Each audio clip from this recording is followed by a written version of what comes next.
Hey guys, tonight we delve into the world of early American settlers, not to recount battles or dramatic foundings, but to uncover something far more elusive. Something almost entirely lost to our modern experience, the profound, almost unbelievable quiet of their evenings. Imagine the silence, not the awkward kind after a bad joke at Thanksgiving, but a deep, velvety quiet that settles over the land as the sun finally gives up for the day. You're there, in early America, and the loudest thing for miles might just be your own breathing, or perhaps a rogue cowbell a field over. The air, crisp and clean, carries the scent of wood smoke and damp earth, a perfume long lost to most of our bustling cityscapes. It's a world so different, so profoundly quiet after dark. You probably won't survive this story without drifting off. Or perhaps realizing your apartment's ambient hum is louder than a colonial village at midnight. So, before you get comfortable, take a moment to like the video and subscribe, but only if you genuinely enjoy what I do here. Feel free to let me know in the comments where you're listening from and what time it is in your corner of the world. It's always fascinating to see how far these little journeys reach. Now, dim the lights. Maybe turn on a fan for that soft background hum, and let's ease into tonight's journey together. The light is fading now, isn't it? Not just outside your window, perhaps, but here, with us, in another time, another place. You feel it on your skin first, a subtle shift from the persistent, baking warmth of the afternoon sun to something softer, a gentle coolness that begins to seep into the air. Your shoulders, which have been hunched against the glare or strained under a yoke or the weight of an axe, instinctively begin to drop, just a fraction.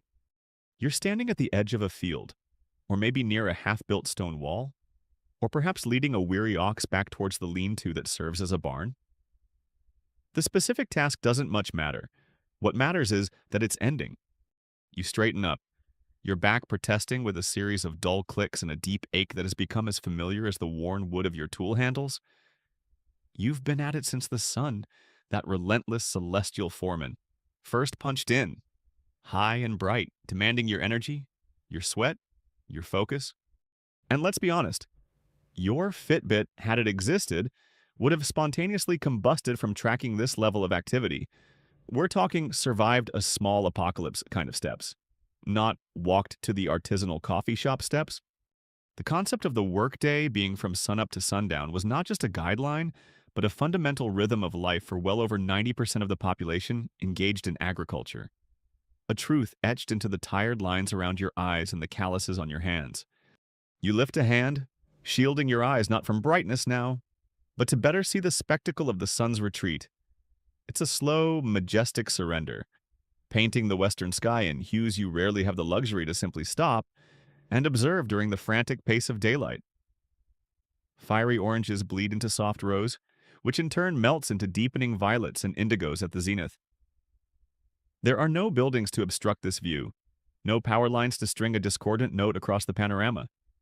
Just the vast, open sky, and the dark, serrated edge of the forest line, perhaps miles away, or perhaps disconcertingly close, depending on where your small patch of cleared land happens to be.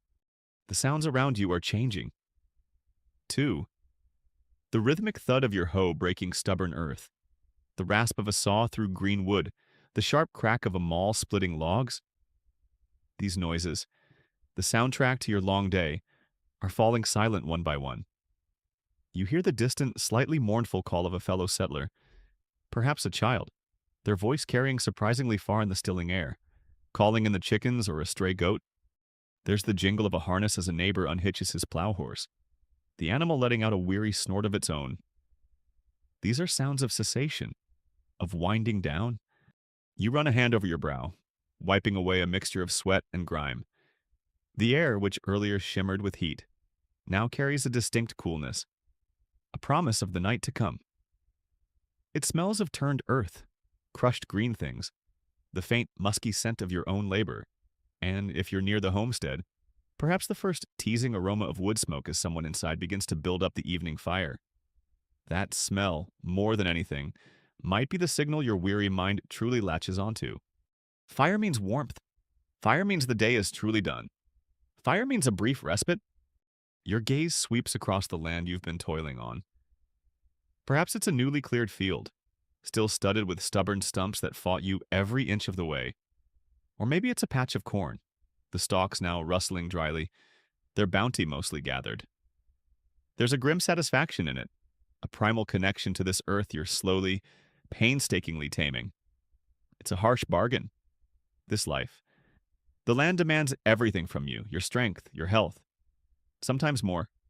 But in return, if you are diligent and perhaps a little lucky with weather and blight, it offers sustenance. It offers a future, however precarious. You shoulder your tool, an axe, a scythe, perhaps a heavy wooden rake. Its weight is familiar, an extension of your own arm after so many hours. You begin the slow trudge back towards the cabin, or the modest farmhouse that constitutes your world.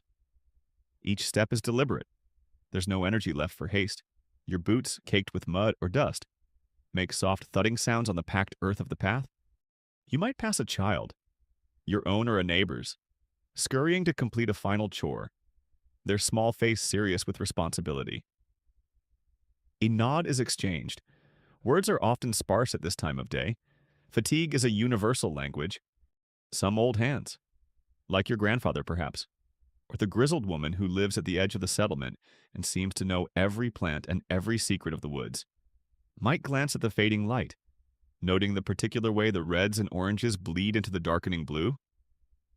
They might mutter about tomorrow's rain or shine, a weather forecast read not from a satellite image or chirpy app notification, but from the very canvas of the sky.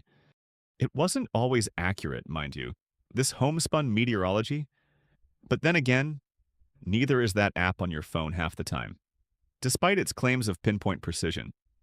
These small observations, these connections to the natural cues, were part of the fabric of their understanding, a knowledge passed down and refined through generations of watching and waiting.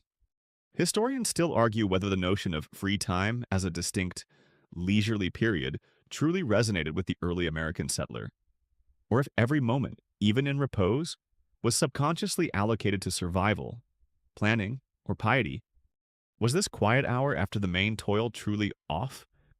Or was it merely a shift in gears, a preparation for the indoor tasks, the mending, the planning for the next day's exhaustive labor? It's a subtle distinction, perhaps, but one that speaks to a mindset so different from our own, where leisure is often a commodity to be consumed, rather than a quiet space between necessities. As you walk, the shadows lengthen dramatically, stretching out from every tree, every fence post, every rise in the land, until they merge into a general deepening gloom.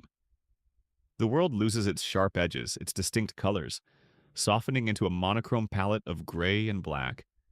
The forest, which during the day might have seemed a source of timber or game, now begins to feel more like a vast, brooding presence, full of unseen things. Your pace might quicken just a fraction, an unconscious response to some primal instinct that whispers of the vulnerability that comes with darkness. You're not just tired, you're bone-weary. It's a fatigue that settles deep into your muscles, into your very marrow. It's not the pleasant tiredness after a good workout at a climate-controlled gym, followed by a protein shake.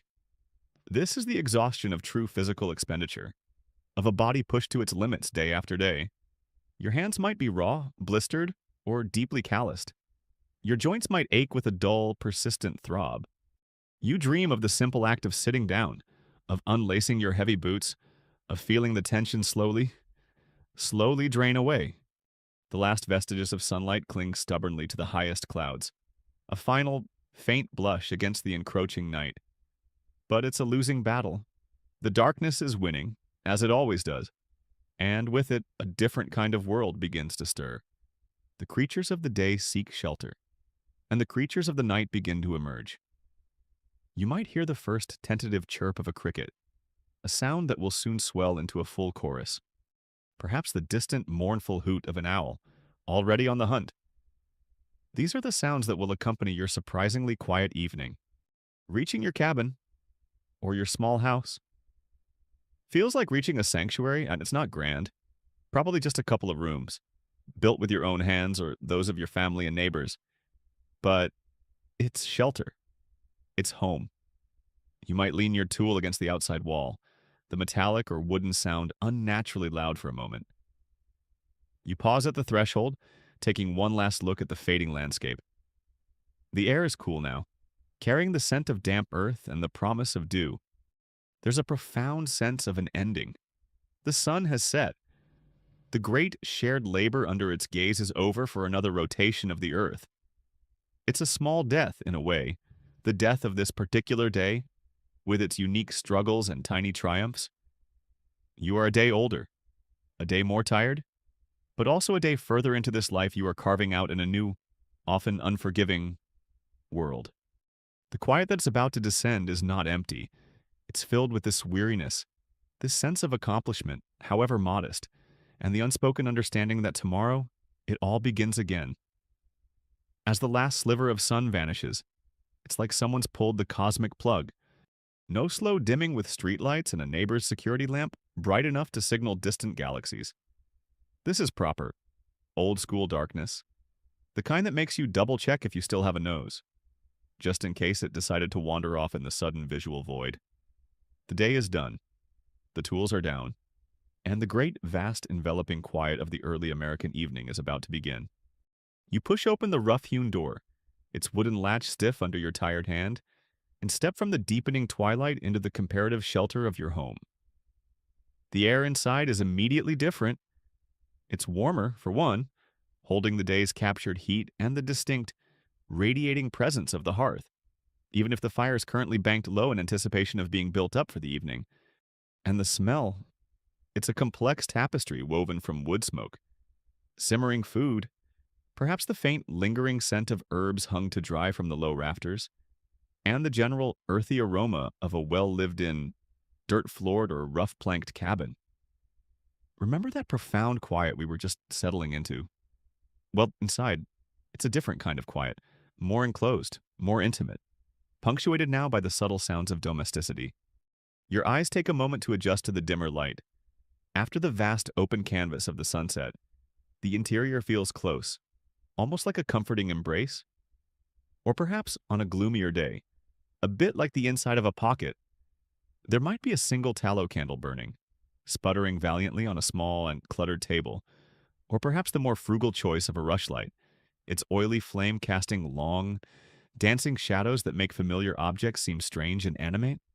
More likely, the primary illumination still comes from the glowing embers in the fireplace, painting one side of the room in a warm, ruddy light while the corners remain draped in impenetrable darkness. It's a far cry from flipping a switch and flooding a room with an even, unwavering glare. This is a world of chiaroscuro, where seeing clearly is an active effort, not a passive state. You're not alone. Other members of your household are already moving within this dim space. Your spouse, perhaps, is tending to whatever simmers in a heavy iron pot suspended over the hearth, their face intermittently illuminated by the glow as they stir or taste. Children, if you have them, might be quietly setting out wooden bowls or spoons, their movements subdued by the fading light and the general weariness that has settled over everyone. There's not much chatter. The energy for it was expended long ago under the sun. Now is a time for the quiet rhythms of ending the day. You might grunt a greeting, or receive one. A nod. A murmur? It's enough.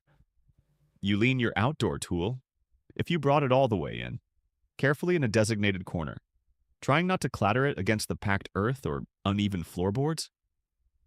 The act of shedding the day's primary implement is a small but significant ritual. You are transitioning. Before the meal, there's the small matter of cleanliness, or at least the era's approximation of it. A basin of water, likely fetched earlier with considerable effort from a well or stream, sits on a crude bench. You splash some onto your face and hands. The coolness a brief shock, then a welcome relief. The soap, if you have any, is homemade. Probably a harsh, lye-based concoction that smells vaguely of wood ash and rendered fat. It does the job, more or less, stripping away the top layer of grime. You dry off on a piece of rough linen, its texture almost abrasive against your skin. It's not exactly a spa treatment, but it marks a separation from the dirt of the fields. Then, You find your place for the evening meal. This might be at a sturdy, handmade trestle table, its surface scarred and stained from years of use.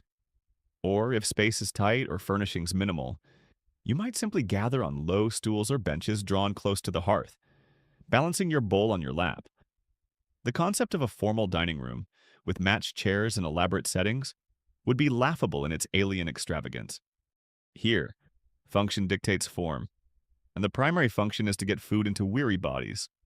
And the food itself, the culinary delights of the early American frontier. Let's just say if you were expecting a Michelin star, you might be off by about 3 centuries and a few thousand miles. Tonight's tasting menu, and indeed, most nights' tasting menu, likely features corn. Surprise corn in some form or another is the absolute bedrock of your diet. The diet of early American settlers was heavily reliant on corn, which could be processed in numerous ways, as cornmeal for a thick porridge often called mush or hasty pudding, as hominy when the kernels were soaked in an alkaline solution, or as samsa, which was coarsely ground. It could be stored for long periods, was relatively easy to grow in sometimes challenging conditions, and provided the sheer caloric bulk needed to fuel relentless physical labor. So, tonight, you might be looking at a bowl of steaming cornmeal mush, perhaps with a dollop of molasses if you're fortunate, or maybe some milk if the cow is feeling generous. Alongside it, there could be a portion of stew, a concoction of whatever vegetables were available from the garden or foraged from the woods, perhaps thickened with more cornmeal, and if it's a good day, containing a few precious morsels of preserved meat, salted pork or beef or dried fish. Fresh meat was a luxury, often tied to a successful hunt or the slaughter of a farm animal, an event in itself. Vegetables would be seasonal squash, beans, turnips, onions, cabbage. Hardy greens, they'd be boiled and boiled some more, until thoroughly soft, their individual flavors often melding into a general earthy taste. Spices were rare and costly, so seasoning might be limited to salt, a valuable commodity in itself. Perhaps some dried herbs from the garden, or the smoky flavor imparted by the cooking fire. You know, the kind of farm-to-table experience that wasn't a trendy restaurant movement with a $50 price tag. It was just Tuesday.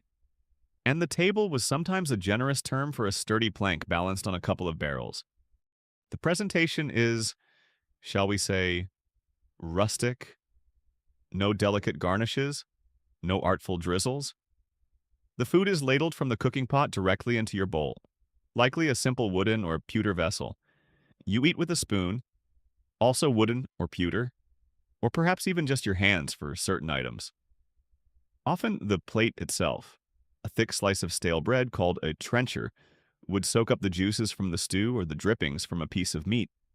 At the end of the meal, this trencher could be eaten, a rather efficient way to consume all available calories, or if you were feeling particularly flush or charitable, it might be given to the dogs, or to any poorer folk who might come begging. The original zero-waste dining experience, long before it became an Instagram hashtag. As you begin to eat, the initial sounds are those of hunger being addressed, the scrape of spoons against bowls, the soft sounds of chewing and swallowing. Conversation is minimal, especially at first. The focus is on the food, on replenishing spent energy. If grace is said, it's a simple, heartfelt affair, a genuine expression of thanks for sustenance in a world where it was never entirely guaranteed. The words are murmured, a familiar ritual that connects this meal to countless others, a thread of continuity in a life of constant toil and uncertainty. Imagine the scene, the small, flickering light of a candle or the pulsing glow of the embers casts deep shadows on the faces around you.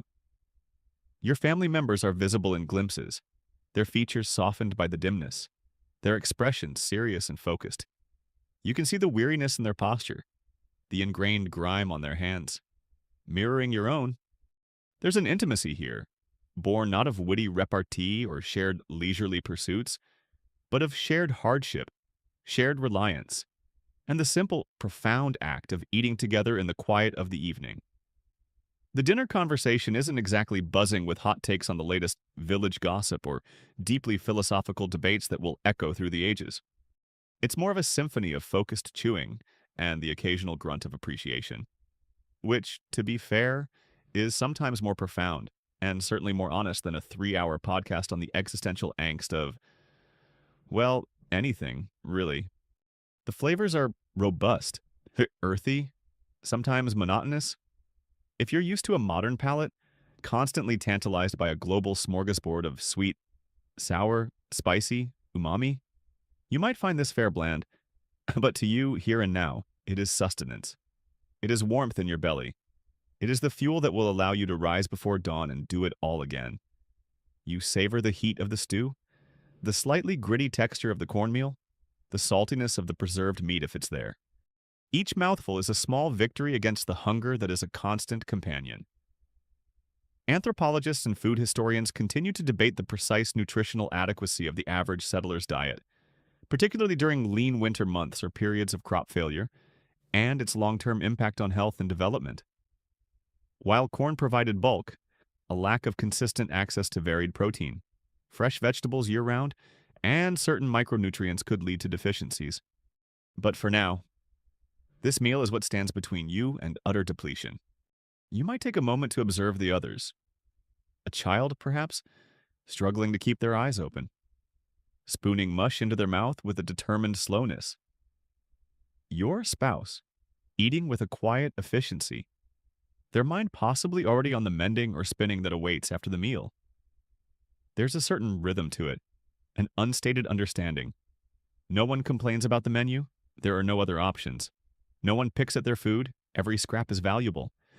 The concept of leftovers as something you might forget in the back of the fridge for a week. Adorable. What you mean is tomorrow's breakfast. And if you're very, very lucky, and portion control was an art form, possibly tomorrow's lunch as well. Waste is not an option when the margin between sufficiency and scarcity is so razor thin. Table manners, as we fret about them today, are a different concern. Elbows on the table were probably the least of your worries, not accidentally dipping your sleeve into the stew. Or worse, setting it alight from a stray spark from the hearth while reaching for the communal salt gourd or the water jug. Now that was a practical skill requiring constant, low-level vigilance. Reaching across someone wasn't a faux pas, it was often a necessity given the tight quarters and the limited serving implements. As the initial sharp pangs of hunger subside, a little conversation might begin to surface. It's rarely frivolous. It might be about the day's work, a problem with a tool, the state of the crops, an animal that seems unwell. It could be planning for tomorrow, which field to tackle, what repairs are most urgent. News from the wider world is scarce and travels slowly. Your universe, for the most part, is this small homestead, this little community. The concerns are immediate, practical, rooted in the earth and the season. Some settlers, particularly those with a more puritanical bent, held specific beliefs about eating and its spiritual implications. Gluttony was a sin, and even the simple act of eating was sometimes tinged with a need for moderation and thankfulness, lest one become too attached to worldly pleasures, even ones as basic as a warm bowl of mush. There were also folk beliefs about certain foods. Some thought particular items eaten before bed could influence your dreams, or your general disposition. A heavy meal of beans, for example, wasn't just a well-known recipe for a somewhat melodious night of sleep, but was sometimes thought by the more imaginative to conjure restless or confusing dreams. A sort of internal weather system responding to your dietary intake. Probably had more to do with basic digestion than dream spirits, but it added a little spice, metaphorically, of course, to an otherwise unvaried diet. The meal winds down. Bowls are scraped clean. There's a collective sigh, a shifting of positions. The intense focus on eating gives way to a deeper weariness, the kind that settles in once the immediate need for fuel has been met. The single candle, if you had one, may be burning low. Its flame guttering, threatening to plunge you into even deeper shadow. The fire in the hearth, too, needs tending if the evening is to offer any further light or warmth for chores or quiet activity. This supper, in its stark simplicity, in its monotonous regularity, is a cornerstone of your existence. It's a punctuation mark at the end of a long, laborious sentence. It's a shared ritual that binds the family unit together, a quiet communion in the face of a demanding world. It's not exciting. It's not Instagrammable. But it is real. It is essential. and in its own humble way, it is the very taste of life, and the necessary prelude to the surprisingly quiet evening that is now fully upon you. The belly is full, or at least no longer painfully empty. The body, though still aching, has been refueled, and the deep, pervasive quiet of the colonial night waits just outside the door, and increasingly, within the slowly calming confines of your small, dimly lit home. The bowls are empty now, scraped clean with a determination born of genuine need, not just polite habit. The brief, muted sounds of the meal, the clink of a pewter spoon against a wooden bowl, the soft chewing, the occasional sigh of satisfaction, have faded away, and a different layer of quiet begins to assert itself within the cabin. This is the quiet of the hearth's embrace, the quiet of the lone light pushing back against an immense and encroaching darkness. Your world, for these next few hours, shrinks to the small circle of flickering illumination cast by the central fire, and perhaps that one sputtering candle, if it hasn't already given up its tiny ghost.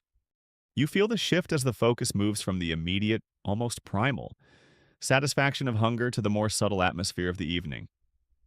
The children, if present, might be huddled closer to the warmth now, their earlier weariness deepening into a pre-slumber drowsiness.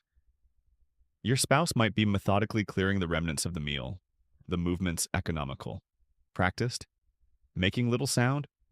There's a sense of shared space, but also of individual retreat into private thoughts, private aches.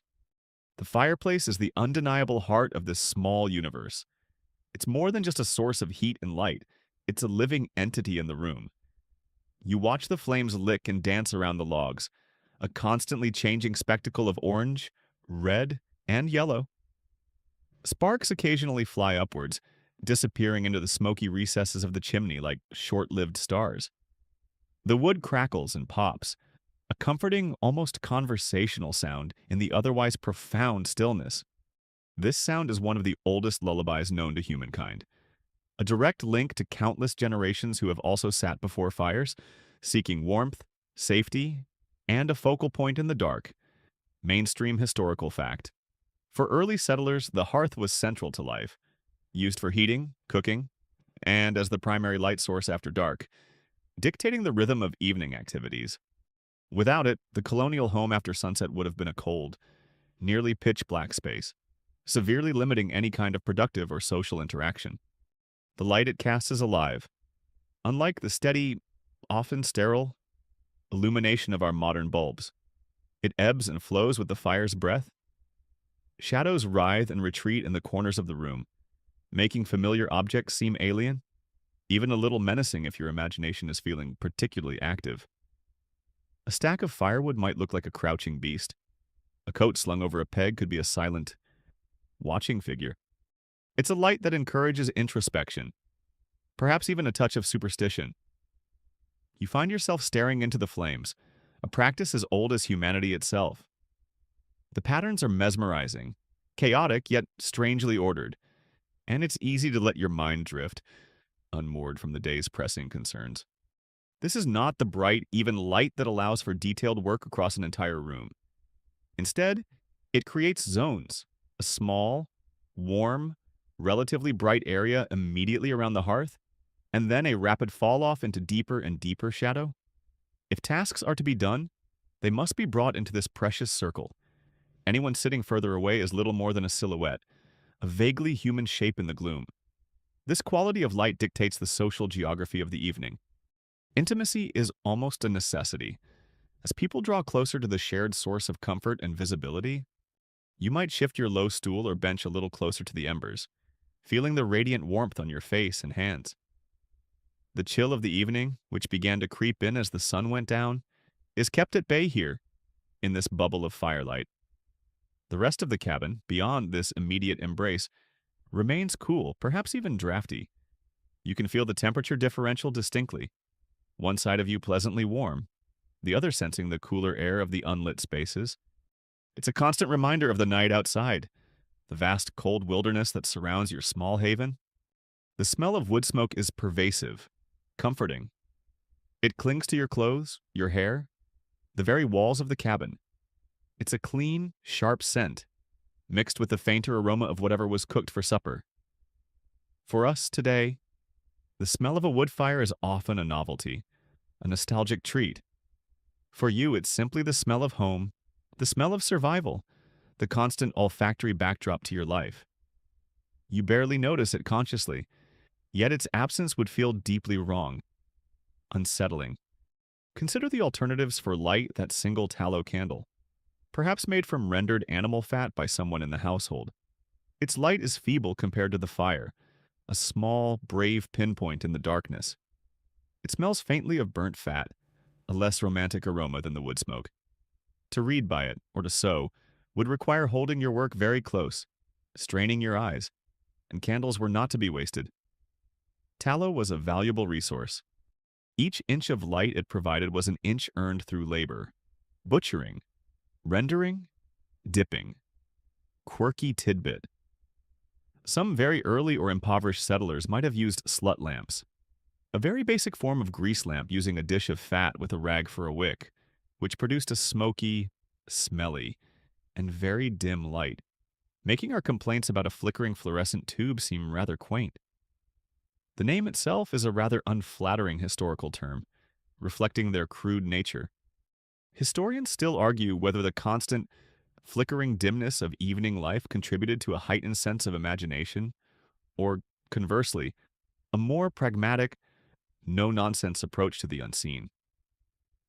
Did the dancing shadows populate the world with spirits and specters, or did the very real dangers lurking just outside the door make people dismiss such fancies in favor of focusing on tangible threats? Perhaps it was a bit of both, varying from person to person, community to community. For now, you are content to simply sit. The weariness from the day's labor is a heavy cloak, and the warmth of the fire feels like a gentle hand, soothing away some of the ache. There's a profound simplicity to this moment. No screens to scroll, no notifications demanding your attention, no endless array of entertainment choices. Just the fire, the quiet, the presence of your family nearby, cocooned with you in this small pocket of light. It's a scene that has been repeated millions of times, across centuries, across cultures. The human need for warmth, light, and companionship in the face of darkness is ancient and fundamental. You might idly pick up a piece of kindling, turning it over in your hands, feeling its rough texture. Your gaze remains fixed on the flames. There's a meditative quality to it. The day's events, the worries about tomorrow, the small joys and frustrations, they all seem to recede a little in the presence of the fire. It demands nothing of you but your attention, and even that can be given passively, a gentle resting of the eyes and mind. This embrace of the hearth is not just physical, it's psychological. It's the symbolic center of your home, your life. It's where food is transformed from raw to cooked, where stories might be told, where plans are made, where comfort is sought. To be outside its glow on a dark night is to be truly vulnerable. To be within it is to be, for a time at least, safe. The contrast between the dimly lit, warm interior and the imagined cold, dark and wild exterior is stark. It reinforces the cabin as a fortress, a refuge. And the fire is its unwavering sentinel, its beating heart, holding the vast, indifferent night at bay, one flickering flame at a time. The quiet it presides over is not an empty quiet, but one filled with the subtle sounds of the house settling, the breathing of your companions, and the endless, soft song of the fire itself, the embrace of the hearth. That warm circle of light we just settled into isn't solely for idle contemplation, much as your tired bones might wish it were. No. Even as the deepest darkness claims the world outside your small cabin, there are often lingering tasks to attend to, small essential chores that can be managed by the flickering firelight. This is the time for what you might call firelit industry, the quiet, often repetitive work that fills the space between supper and sleep, ensuring that the household continues to function, that resources are managed, and that the endless cycle of self-sufficiency keeps turning. You might let out a soft sigh, the kind that speaks of weariness but also resignation to what still needs doing. Sleep is a sweet promise, but it's not yet fully earned. You look around the dimly lit space, Perhaps your spouse is already engaged in one such task, their silhouette bent in concentration near the flames. The children, if they aren't already succumbing to the irresistible pull of sleep in a warm corner, might have their own small duties. Scaled to their abilities, perhaps sorting dried beans, carding wool, or simply trying to stay out of the way of the adult's more intricate work. What kind of tasks are we talking about? Nothing that requires broad daylight or expansive movement. Obviously, these are the close quarters, often handheld, jobs. For the men, it might be mending a tool handle, carefully shaving and shaping a piece of seasoned wood with a sharp knife until it fits snugly. Or perhaps sharpening an axe head or a scythe blade. The rhythmic rasp of whetstone on metal, a soft, slightly grating sound in the quiet. It's the kind of focused, repetitive work that today we'd pay for in an app described as mindful or artisanal blade therapy, conveniently forgetting the part where a slip means you might be significantly less capable of earning your supper tomorrow. There's also whittling, not just for amusement, though that might be part of it, but for crafting necessary small items, wooden pegs, spoon handles, perhaps even a simple toy for a child if the wood is right and the mood strikes. For the women, the tasks are often centered around textiles, the endless cycle of transforming raw fiber into usable fabric and clothing. This could be carding wool, using two coarse wire-toothed paddles to align the fibers in preparation for spinning. Or it might be spinning itself, using a simple drop spindle, or if the household is more established. A spinning wheel, its rhythmic hum a common evening sound in many colonial homes. The whir of the wheel, the gentle drawing out and twisting of the thread, is a hypnotic process, requiring a delicate touch and immense patience. Then there's mending darning holes in precious woolen stockings, patching worn breeches or shifts. Clothing is too valuable, too labor-intensive to produce, to be discarded lightly. Every garment is made to last and then made to last longer through careful repair. You might be hunched close to the fire, your needle flashing in and out of the coarse fabric, your eyes straining in the flickering light. Remember how we talked about that single tallow candle? This is where it truly earns its keep, positioned carefully to illuminate the tiny stitches, though it still feels like you're performing surgery in a broom closet during a power outage. It's not just tools and textiles. Food processing often continues into the evening. Shelled corn might need to be ground into meal for the next day's bread or mush, using a small hand mill or a hollowed log and pestle if resources are particularly scarce. Dried beans or peas might be sorted, picking out any small stones or imperfect specimens. Apples, if in season and plentiful, might be peeled and sliced for drying, strung on threads and hung near the hearth to slowly desiccate, preserving their sweetness for the lean months ahead. Herbs gathered from the garden or the woods might be tied into small bundles for drying, their fragrant aroma adding another layer to the cabin's complex scent profile. These tasks are not glamorous. They are often tedious, but they are absolutely vital. Every dried apple slice, every mended sock, every sharpened tool contributes to the household's resilience, its ability to weather the challenges of this life. The historical fact here is that the early American household was a unit of production as much as consumption. Unlike our modern lives where we typically buy finished goods, settlers had to create most of what they needed from raw or semi-processed materials. And this work often extended beyond daylight hours, utilizing every available moment. There was no clear demarcation between work time and personal time in the way we understand it. Life was work, and work was life. The firelight, while essential, also presents its own challenges for these tasks. It's inconsistent. A log shifts, the flames flare up, and for a moment you have a bright pool of light. Then it dies down, and you're squinting again. Your posture is often dictated by the need to be close to this unreliable light source, hunched forward, angled awkwardly. Your eyes ache with the strain of focusing on fine details in the dancing shadows. It makes you appreciate the sheer skill and adaptability of these people. They weren't just working, they were working in conditions that would make most of us throw up our hands in frustration after about 10 minutes and declare it impossible. And here's a quirky tidbit some settlers developed: ingenious, if simple, ways to maximize their meager light. A polished piece of metal or even a clean pewter plate might be strategically placed to reflect the firelight onto a specific work area. It wasn't exactly a laser-guided system, more like hoping a shiny dinner plate could double as a budget spotlight, but every little bit helped when you were trying to thread a needle with homespun linen that had a mind of its own. The atmosphere during these firelit labors is generally one of quiet concentration.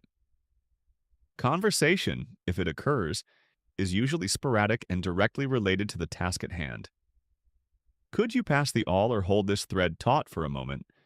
There's a shared understanding that this work requires focus. Mistakes made now, due to fatigue or distraction, could mean wasted materials or a faulty repair, and resources are too precious for that. It's a companionable silence, though not an uncomfortable one. Each person is engaged in their own small sphere of industry, yet they are together, sharing the warmth, the light, and the common purpose. You might find a certain rhythm in the repetitive motions. The scrape of the knife, the whir of the wheel, the regular dip and pull of the needle. These sounds become part of the evening's soundscape, blending with the crackle of the fire and the soft breathing of those around you. There's a meditative quality to it, a chance for the mind to wander a little, even as the hands remain busy.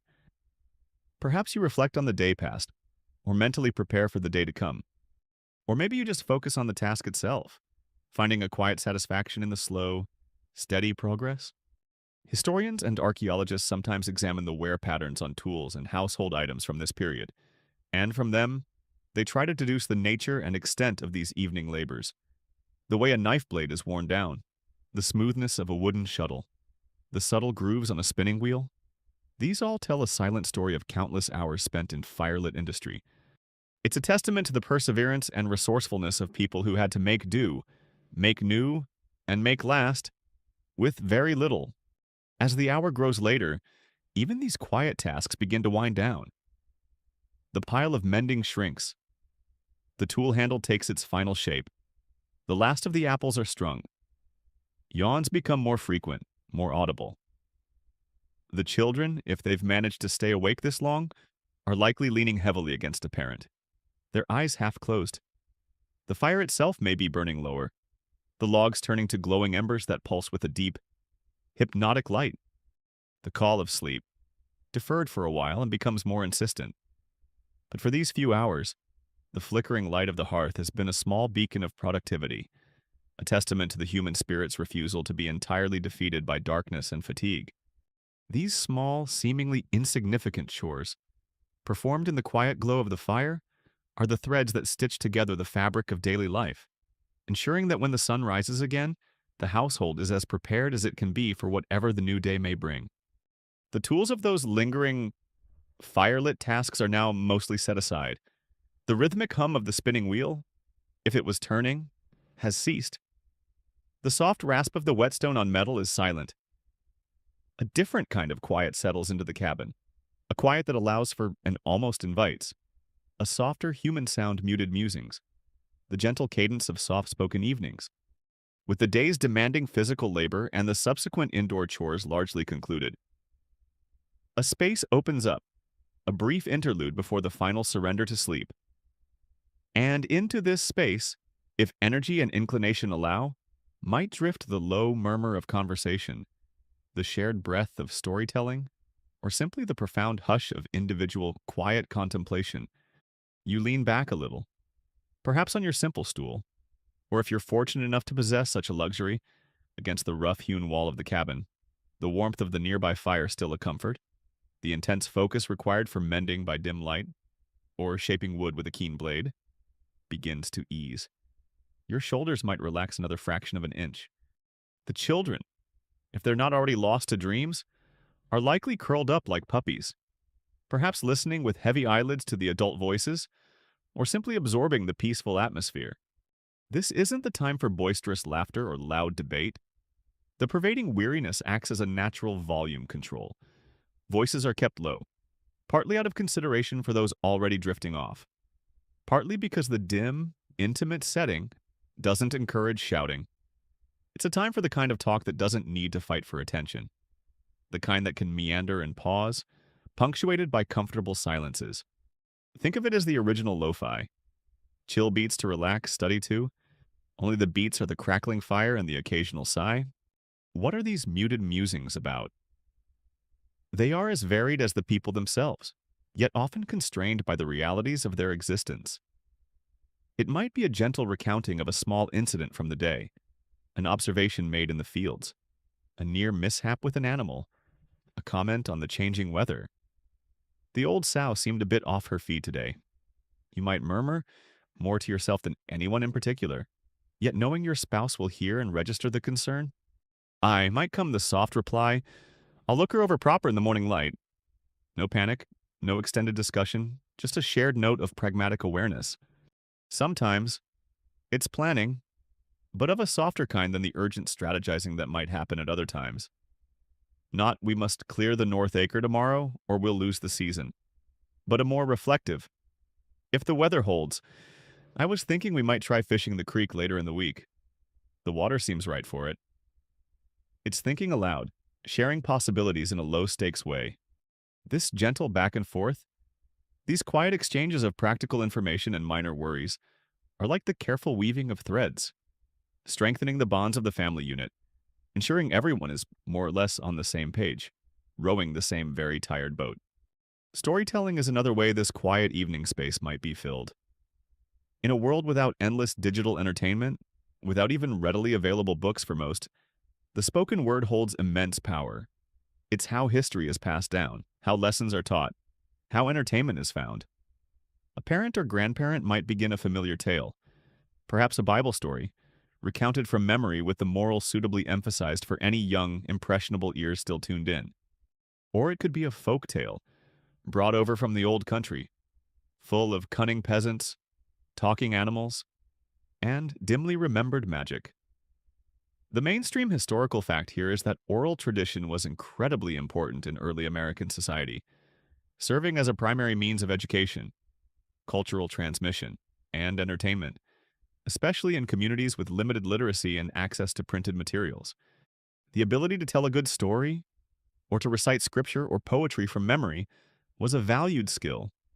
The teller's voice is soft, a near whisper in the firelight, drawing the listeners in. The flickering shadows on the wall might even seem to illustrate the tale, lending a dramatic, if unintentional, visual accompaniment. Children, wide-eyed for a few moments, might hang on every word, the stories shaping their understanding of the world, its dangers, its wonders, and their place within it. Even for the adults, a well-spun yarn can be a welcome distraction from the harsh realities of their lives, a brief flight of fancy before the return to earthbound concerns. You wouldn't find anyone binge-watching a series, unless it was the series of misfortunes that could befall your crops if you didn't pay attention. Instead, they had these episodic, orally delivered narratives, the original limited series. Then there's singing, a softly hummed hymn, a mournful ballad, or even a more lighthearted, though still subdued, ditty might fill the cabin. Music, like storytelling, is a balm for the soul, a way to express emotions that everyday language might not capture. Someone might possess a fine voice, or perhaps just a heartfelt one, and the simple melodies can be deeply affecting in the quiet intimacy of the evening. No autotune, no backup singers, just the raw, unadorned human voice carrying a tune through the still air. Quirky tidbit. Some communities, particularly those with strong religious leanings like the Puritans, had specific views on appropriate evening recreations. While quiet religious reflection, scripture reading, if able, or the singing of psalms was encouraged, frivolous storytelling, boisterous singing of secular songs or anything deemed idle or worldly might be frowned upon, or even outright prohibited in some households or communities. So, your evening's entertainment could be a subject of some local moral scrutiny, a far cry from Netflix and chill. But perhaps the most common form of these muted musings is simply quiet contemplation. Each person lost in their own thoughts, cocooned in the shared warmth and dim light. The day's efforts, the meal, the small chores, all processed internally. You might be mulling over a problem, replaying a conversation, or simply letting your mind be still, a rare luxury.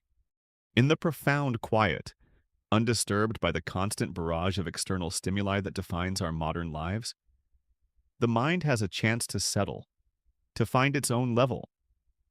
This isn't necessarily a deep philosophical meditation. It could be as simple as feeling the ache in your hands and acknowledging it, or watching the fire and thinking of nothing much at all. Historians still argue whether these quiet evening hours were perceived by settlers primarily as a welcome respite and a time for familial bonding, or as a period tinged with anxiety due to the darkness, isolation, and ever-present potential for danger from the wilderness or other threats. The truth likely lies in a complex mixture of both, varying with individual temperament, recent events, and the specific circumstances of the household. One person's cozy contemplation might be another's uneasy vigil. These moments of shared quiet, interspersed with soft words, are a vital part of the social fabric. They are the spaces between the demands. They allow for a gentler form of connection than the task-oriented interactions of the day. You see the faces of your loved ones in the soft firelight, hear their breathing, sense their presence. It's a reassurance, a reminder that you are not alone in this endeavor, this struggle for existence. The silence isn't empty. It's filled with unspoken understanding, shared history, and the quiet strength that comes from facing life's hardships together. The fire burns lower. The shadows lengthen and deepen, claiming more of the room. The musings, whether spoken or silent, gradually wind down. A deeper quiet begins to take hold, the quiet that precedes sleep. But for this brief period, the cabin has been filled not with the sounds of labor, but with the softer cadences of human connection, a gentle hum of existence in the heart of the colonial night. It's a reminder that even in the most challenging of circumstances, people find ways to share, to reflect, and to simply be together. Their quiet voices a small but persistent counterpoint to the vast silence of the wilderness beyond their door. As the soft murmurs of conversation or the last notes of a quietly hummed tune fade away within the cabin, another world of sound begins to assert itself more clearly. The human noises recede, and you become more attuned to the whispers of the wilderness, the natural orchestra of the night that plays its timeless symphony just beyond your rough-hewn walls. This isn't the intrusive, often jarring, soundscape of a modern city after dark. The wail of sirens? The thrum of traffic? The distant bass of a party?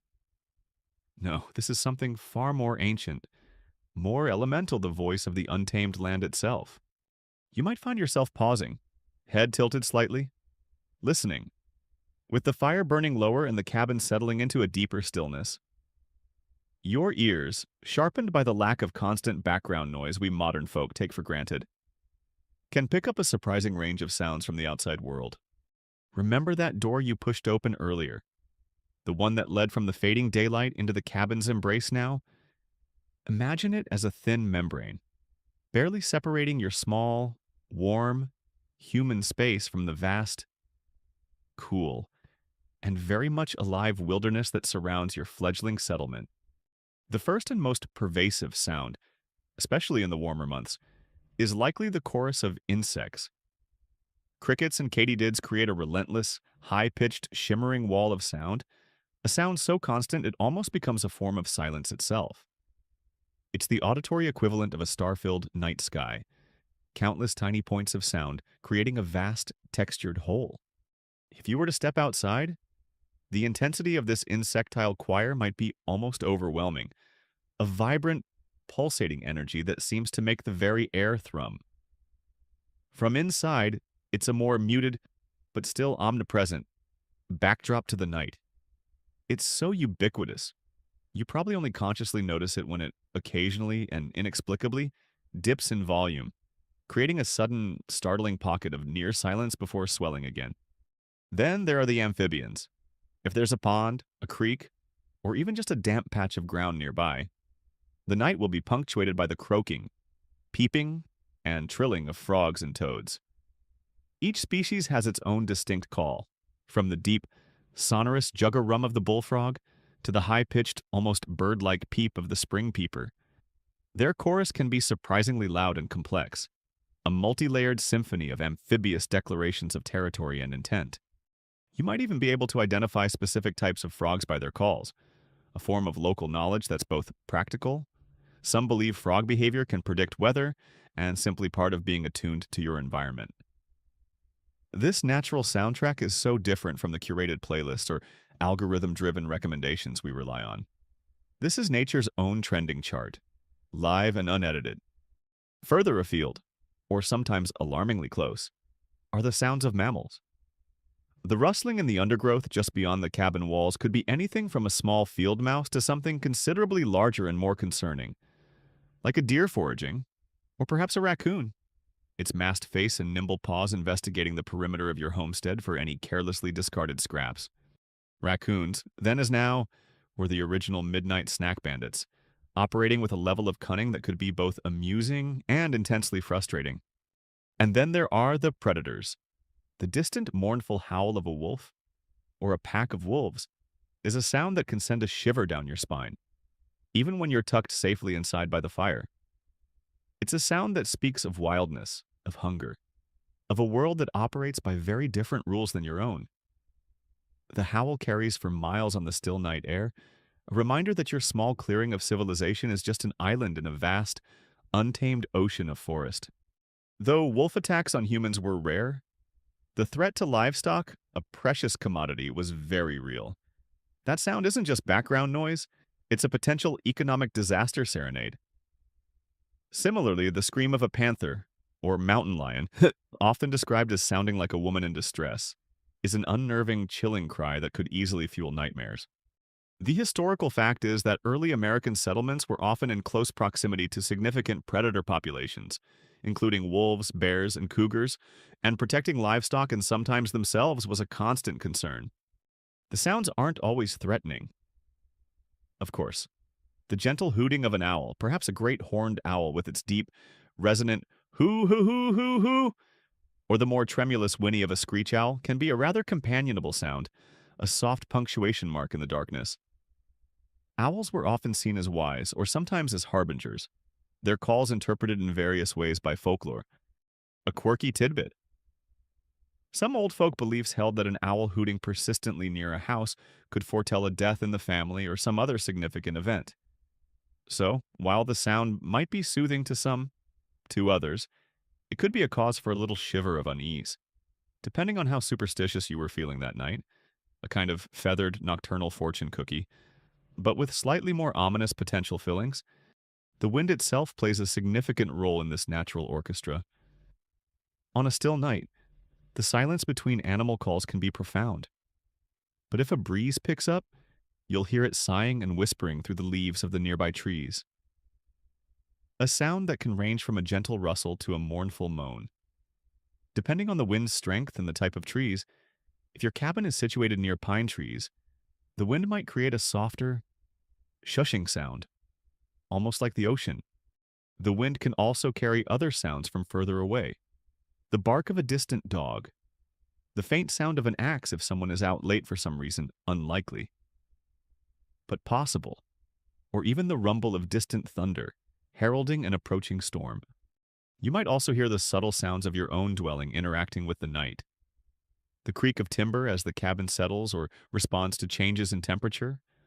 The rattle of a poorly fitting window shutter if the wind catches it just right. These are the small, intimate sounds of your shelter breathing around you.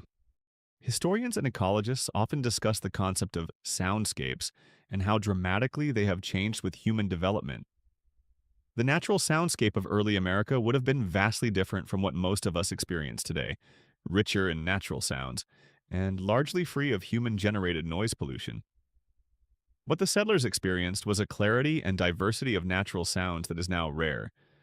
The question scholars sometimes ponder is how this constant immersion in the natural soundscape shaped their perception of the world, their folklore, and perhaps even their psychological makeup.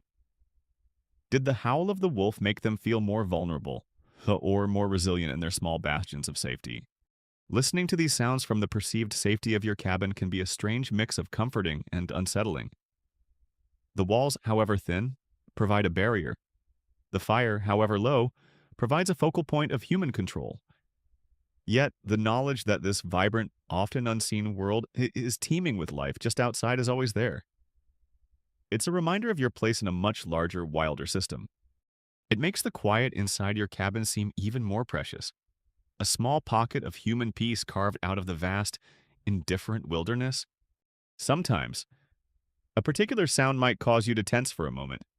A sudden snap of a twig too close to the cabin, an unfamiliar cry. You might exchange a glance with your spouse. A silent question. Did you hear that? What was it? But more often, these sounds are simply the accepted soundtrack of the night. As familiar in their own way as the daytime sounds of labor, they are the sounds of the world turning, of life continuing in its myriad forms all around you, while you rest and prepare to rejoin the struggle at dawn. This is the true ambient noise of the era, far more dynamic and meaningful than any white noise machine or sleep app could ever replicate. It's the earth itself, breathing in the darkness. The natural orchestra of the wilderness plays on outside, a symphony of chirps, rustles, and distant calls. Inside, the fire in the hearth has likely burned down to a bed of softly glowing embers, its once vibrant light now a gentle, pulsing orange that barely pushes back the encroaching gloom. The lingering tasks are long done. The quiet conversations have dwindled. A different kind of feeling begins to permeate the small cabin, the profound weariness that finally signals it's time to prepare for slumber. The shadows are deepening, not just in the corners of the room, but in your own perception as your eyelids grow heavy.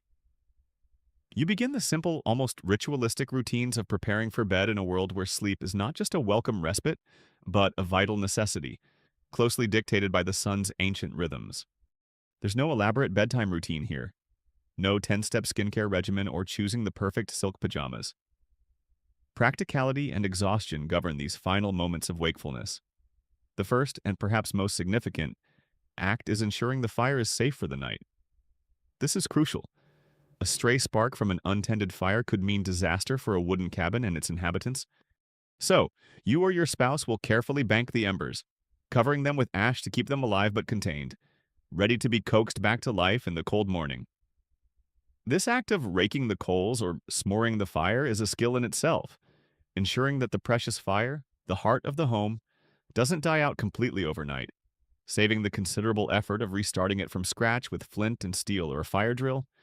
The mainstream historical fact here is that maintaining a continuous fire was highly desirable, as starting a new fire with primitive methods could be time-consuming and frustrating, especially in damp or cold weather. Thus, carefully banking the embers was a critical nightly chore. With the fire safely managed, the cabin plunges into an even deeper darkness. The soft, pulsing glow of the embers provided a faint, ambient light, but now even that is largely subdued.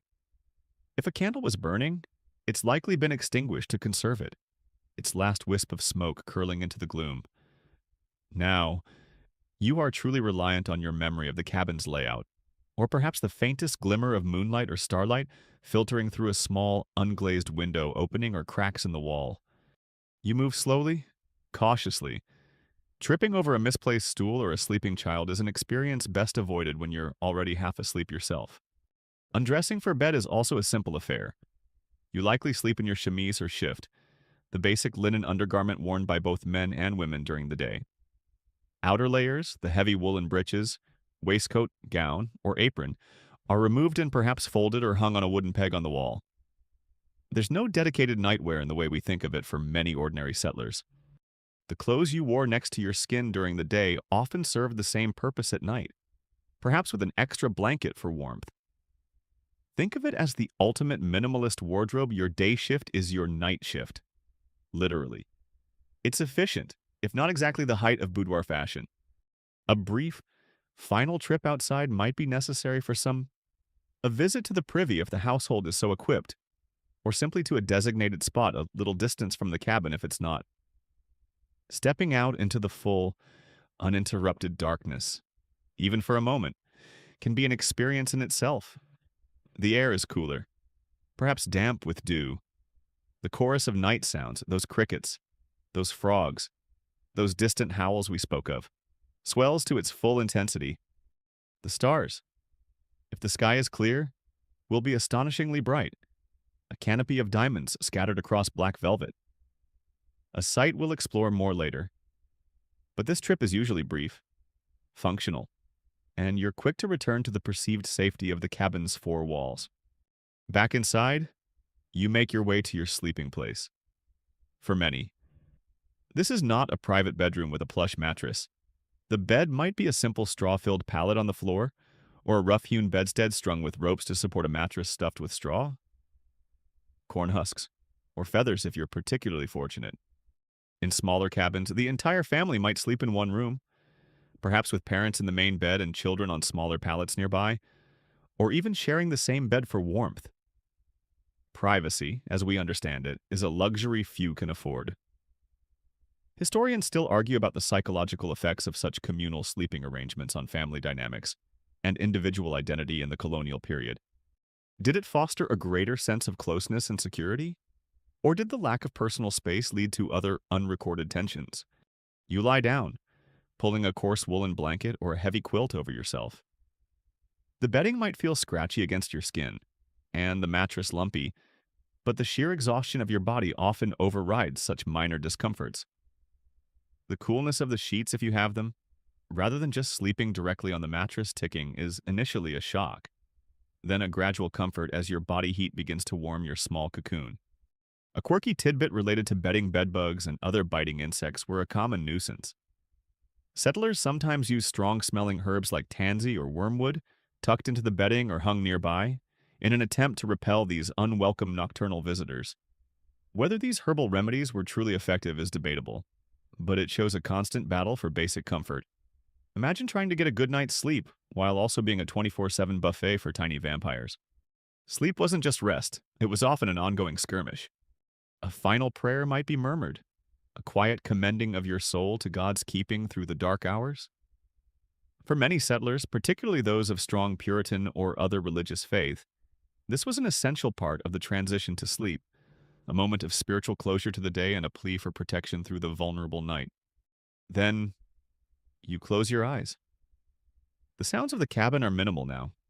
The soft breathing of your family members, the occasional creak of the house settling, perhaps the distant muffled sounds of the wilderness beyond. The darkness behind your eyelids is absolute. You are letting go of the day, of its toils and its worries, and surrendering to the restorative power of sleep. Your body craves it. Your mind needs it. In this world without artificial light to artificially extend the day, sleep patterns are deeply entwined with the natural cycle of light and dark. Early to bed and early to rise isn't just a quaint proverb, it's the fundamental rhythm of life. The shadows in the room are no longer just visual phenomena. They represent the fading of consciousness itself. You are sinking into them, letting the weariness pull you down. There are no last-minute phone checks, no blue light from screens disrupting your melatonin production. Just the organic, natural descent into slumber, a process as old as life itself. The preparation is complete. The day is truly over. And the deep, profound quiet of the cabin, wrapped in the even greater quiet of the sleeping wilderness, is ready to claim you. You've navigated the last waking moments, banked the fire, and settled into your rustic bed. The simple routines of preparing for slumber are complete. Now, as your consciousness begins to unmoor itself from the day, you become aware, perhaps for the first time with such clarity, of the profound stillness that has enveloped the interior of your dwelling. This is the cabin's core, the heart of its quietude, a silence that is almost palpable, a presence in itself, so different from the ever-present hum of our modern lives. Lying there in the near absolute darkness, your senses, other than sight, become more acute. The sounds of the outside world, that wilderness orchestra we talked about, are now more muffled, filtered through the cabin walls, however thin they may be. What dominates here, in this enclosed space, is the absence of human-generated noise. There is no distant hum of electricity, no rumble of a refrigerator kicking in, no faint glow or beep from standby electronics. Those small, almost subliminal sounds that fill our contemporary homes, sounds we often don't even register until they're gone, are completely absent here. Their non-existence creates a silence so deep it can feel like a physical weight, a velvety blanket over everything. You hear the soft, rhythmic breathing of your family members sharing this small space. Perhaps a child murmurs in their sleep, a fleeting dream word escaping their lips. Your own spouse might sigh softly, already claimed by slumber, These tiny, intimate sounds are not interruptions to the silence. Rather, they are embroidered upon it, highlighting its depth. They are the sounds of life, vulnerable and precious in the vast stillness of the night. It's the kind of quiet where you can hear your own heartbeat in your ears, a soft, steady drum marking time in the darkness. The air in the cabin is cool and still. The warmth from the banked hearth is minimal now, just enough to take the sharpest edge off the night's chill. You might notice the subtle scent of old wood, of straw from your mattress, the lingering, faint aroma of wood smoke that permeates everything, and perhaps the earthy smell of the dirt floor if your cabin has one. These are the organic, unprocessed smells of your immediate environment, unmasked by artificial air fresheners or cleaning products. They are smells of simplicity, of closeness to the raw materials of your existence. This interior stillness is a direct contrast to the day's activities, the clang of tools, the calls to animals, the chopping of wood, the bustling about of chores. All that energy has dissipated, leaving behind this deep, resonant quiet. It's a quiet that allows for true rest, for the body and mind to recuperate from the relentless demands of colonial life. The historical fact here is that the early American environment, especially in rural and frontier areas, was characterized by a level of quiet unknown to most modern people. The absence of mechanized noise meant that the sounds of nature and human activity were distinct and carried further, but also that periods of profound silence, particularly at night, were commonplace. In this deep quiet, your thoughts might drift. Without the distractions of light and constant activity, the mind can wander in unexpected directions. Perhaps you review the day's events, not with anxiety, but with a kind of detached observation. Or maybe your thoughts turn to the morrow, to the tasks that await. But even these feel distant, softened by the surrounding peace. Sometimes, in such profound stillness, memories can surface with surprising clarity. Moments from childhood, faces of those far away or long gone. It's as if the silence creates a space for these echoes from the past to be heard. A quirky tidbit. In such quiet environments, people often developed a heightened sensitivity to unusual sounds, which could sometimes lead to superstitions or folklore about nocturnal noises. A sudden, unexplained creak in the cabin floorboards, a skittering sound in the thatch, or an unusual cry from an animal outside could be imbued with meaning, sometimes seen as an omen or the activity of unseen spirits. When your baseline is near total silence, any deviation becomes significant, even if it's just the house settling or a mouse looking for crumbs. Though, in fairness, a mouse in your larder was a significant event, a tiny furry agent of potential starvation. You might experience a heightened awareness of your own body, the feel of the coarse blanket against your skin, the places where your body presses against the lumpy mattress, the rhythm of your own breathing. In the absence of external stimuli, your internal world becomes more prominent. Small aches and pains might make themselves known, but even these can seem to fade into the larger sense of peace and stillness. This cabin's core, this interior quietude, is not an empty void. It is a restorative space. It's where the deep work of healing and rejuvenation happens. Sleep in such an environment can be incredibly profound. There are no sudden noises to jolt you awake, no artificial lights to interfere with your natural sleep cycles. You are truly surrendering to the night, to the body's ancient need for rest. Historians and sleep researchers sometimes speculate on the quality and patterns of sleep in pre-industrial societies. Some theories suggest that people may have experienced segmented sleep, with a period of wakefulness in the middle of the night before a second sleep period. This first sleep and second sleep pattern, if it existed, might have used these quiet midnight hours for reflection, prayer, or quiet intimacy. Whether this was a widespread phenomenon or not is still a matter of scholarly discussion, but the profound quiet of the colonial night certainly would have been conducive to such patterns. As you drift closer to the edge of sleep, the boundaries between your thoughts and the surrounding stillness begin to blur. The quiet seems to seep into you, calming the lingering anxieties, smoothing out the rough edges of the day. It's a powerful, natural sedative. There's a sense of safety here, paradoxically, in this deep, dark quiet.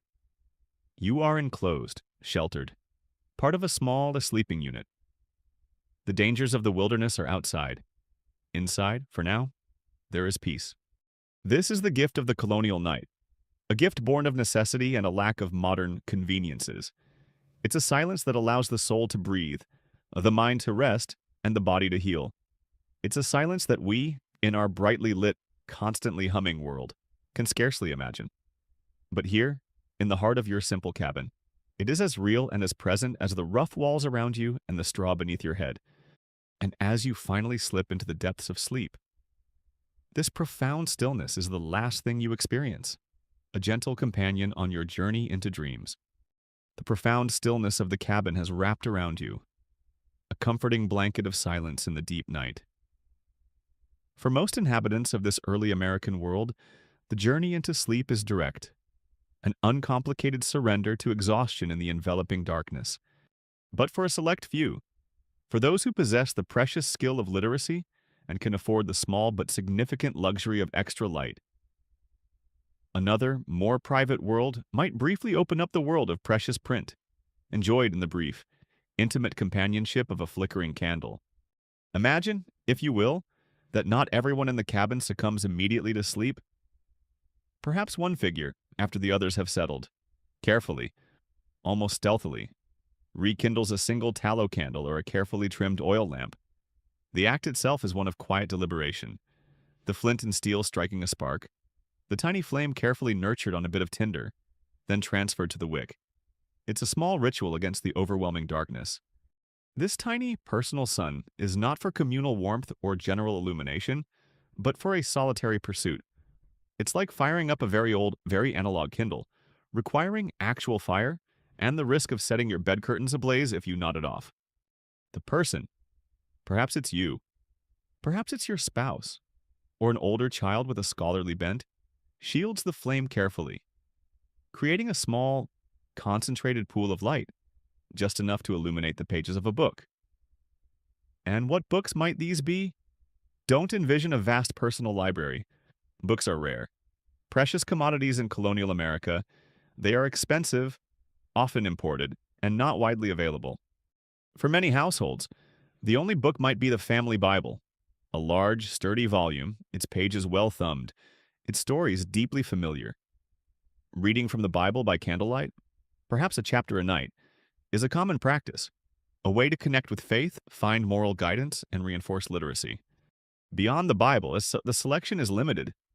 A book of psalms or hymns, perhaps an almanac. Like Benjamin Franklin's Poor Richard's Almanac in later colonial times, offering practical advice, witty sayings, astronomical information, and weather predictions. A surprisingly diverse and entertaining read for the period.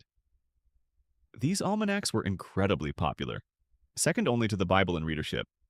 A book of sermons by a favored preacher might also be present, or perhaps a well-worn copy of a classic like John Bunyan's The Pilgrim's Progress. Its allegorical journey a source of both spiritual reflection and narrative engagement. Novels as we know them are still a nascent form, and often viewed with suspicion, especially in more puritanical communities, as potentially frivolous or morally corrupting. So your late-night reading material is likely to be serious, purposeful, or at the very least, utilitarian.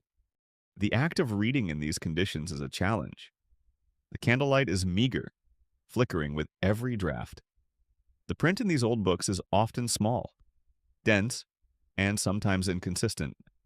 You have to hold the book close, angling it just so to catch the light, your eyes straining. After a long day of physical labor, or even indoor chores that demand visual focus, this can be an added layer of fatigue. Yet the desire to read, to connect with the words on the page, overcomes these obstacles. The mainstream historical fact is that literacy rates in colonial New England were surprisingly high for the era, especially for men, largely driven by the Puritan emphasis on individuals being able to read the Bible for themselves. This religious motivation had a profound impact on education and the value placed on reading. You huddle under your blankets for warmth, the book propped perhaps on your knees, the candle on a small, precarious stand nearby, hopefully not too near the flammable bedding. The rest of the cabin is in deep shadow, its other inhabitants lost in sleep. This is a solitary communion, a silent conversation with an author perhaps long dead, or with sacred texts that have guided generations. The only sounds are the soft rustle of a turning page, the occasional sputter of the candle, and your own quiet breathing. It's an intensely private, almost secret activity, a little bubble of intellectual engagement in the midst of a world that primarily demands physical prowess and practical skill. A quirky tidbit spectacles, while available, were not as common or as precisely made as today. If your eyesight was failing, reading by dim candlelight would be an even more arduous task. Some older individuals might have used a reading stone, a hemispherical lens made of quartz or beryl, which, when placed on the page, magnified the text. It was an early form of magnifying glass, a simple but vital aid for those determined to continue their literary pursuits despite aging eyes. It's the 18th century equivalent of dramatically increasing the font size on your e-reader until each word fills the entire screen. The content of what you're reading can transport you, even if just for a short while. The words on the page can offer comfort, inspiration, knowledge, or a glimpse into other lives and other worlds. In the profound quiet of the night, with no distractions, the power of these words can be magnified. You are not just passively consuming information, you are actively engaging with it, your mind working to decode the script, to understand the meaning, to feel the resonance. Historians who study the history of reading and literacy often explore what reading actually meant in different historical contexts. Was it always a silent, individual act, or was it sometimes a more vocalized, shared experience, even when reading alone? And how did the physical nature of books and the difficulty of reading by poor light shape the reader's relationship with the text? It's likely that reading was a more intensive, perhaps even more embodied experience than it often is for us today, with our easy access to brightly lit screens and endless digital text. But the candle doesn't last forever. Tallow is precious, and every moment it burns is a moment it's being consumed. The flame will begin to dwindle, the wick will sputter, signaling that this brief interlude of firelit literacy is drawing to a close.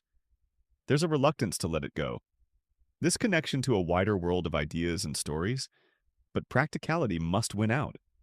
With a sigh, you might mark your place, perhaps with a sliver of wood, a dried leaf, or just by folding a corner of the page, a practice that would make modern librarians shudder. The candle is carefully extinguished, its last wisp of smoke mingling with the familiar scents of the cabin.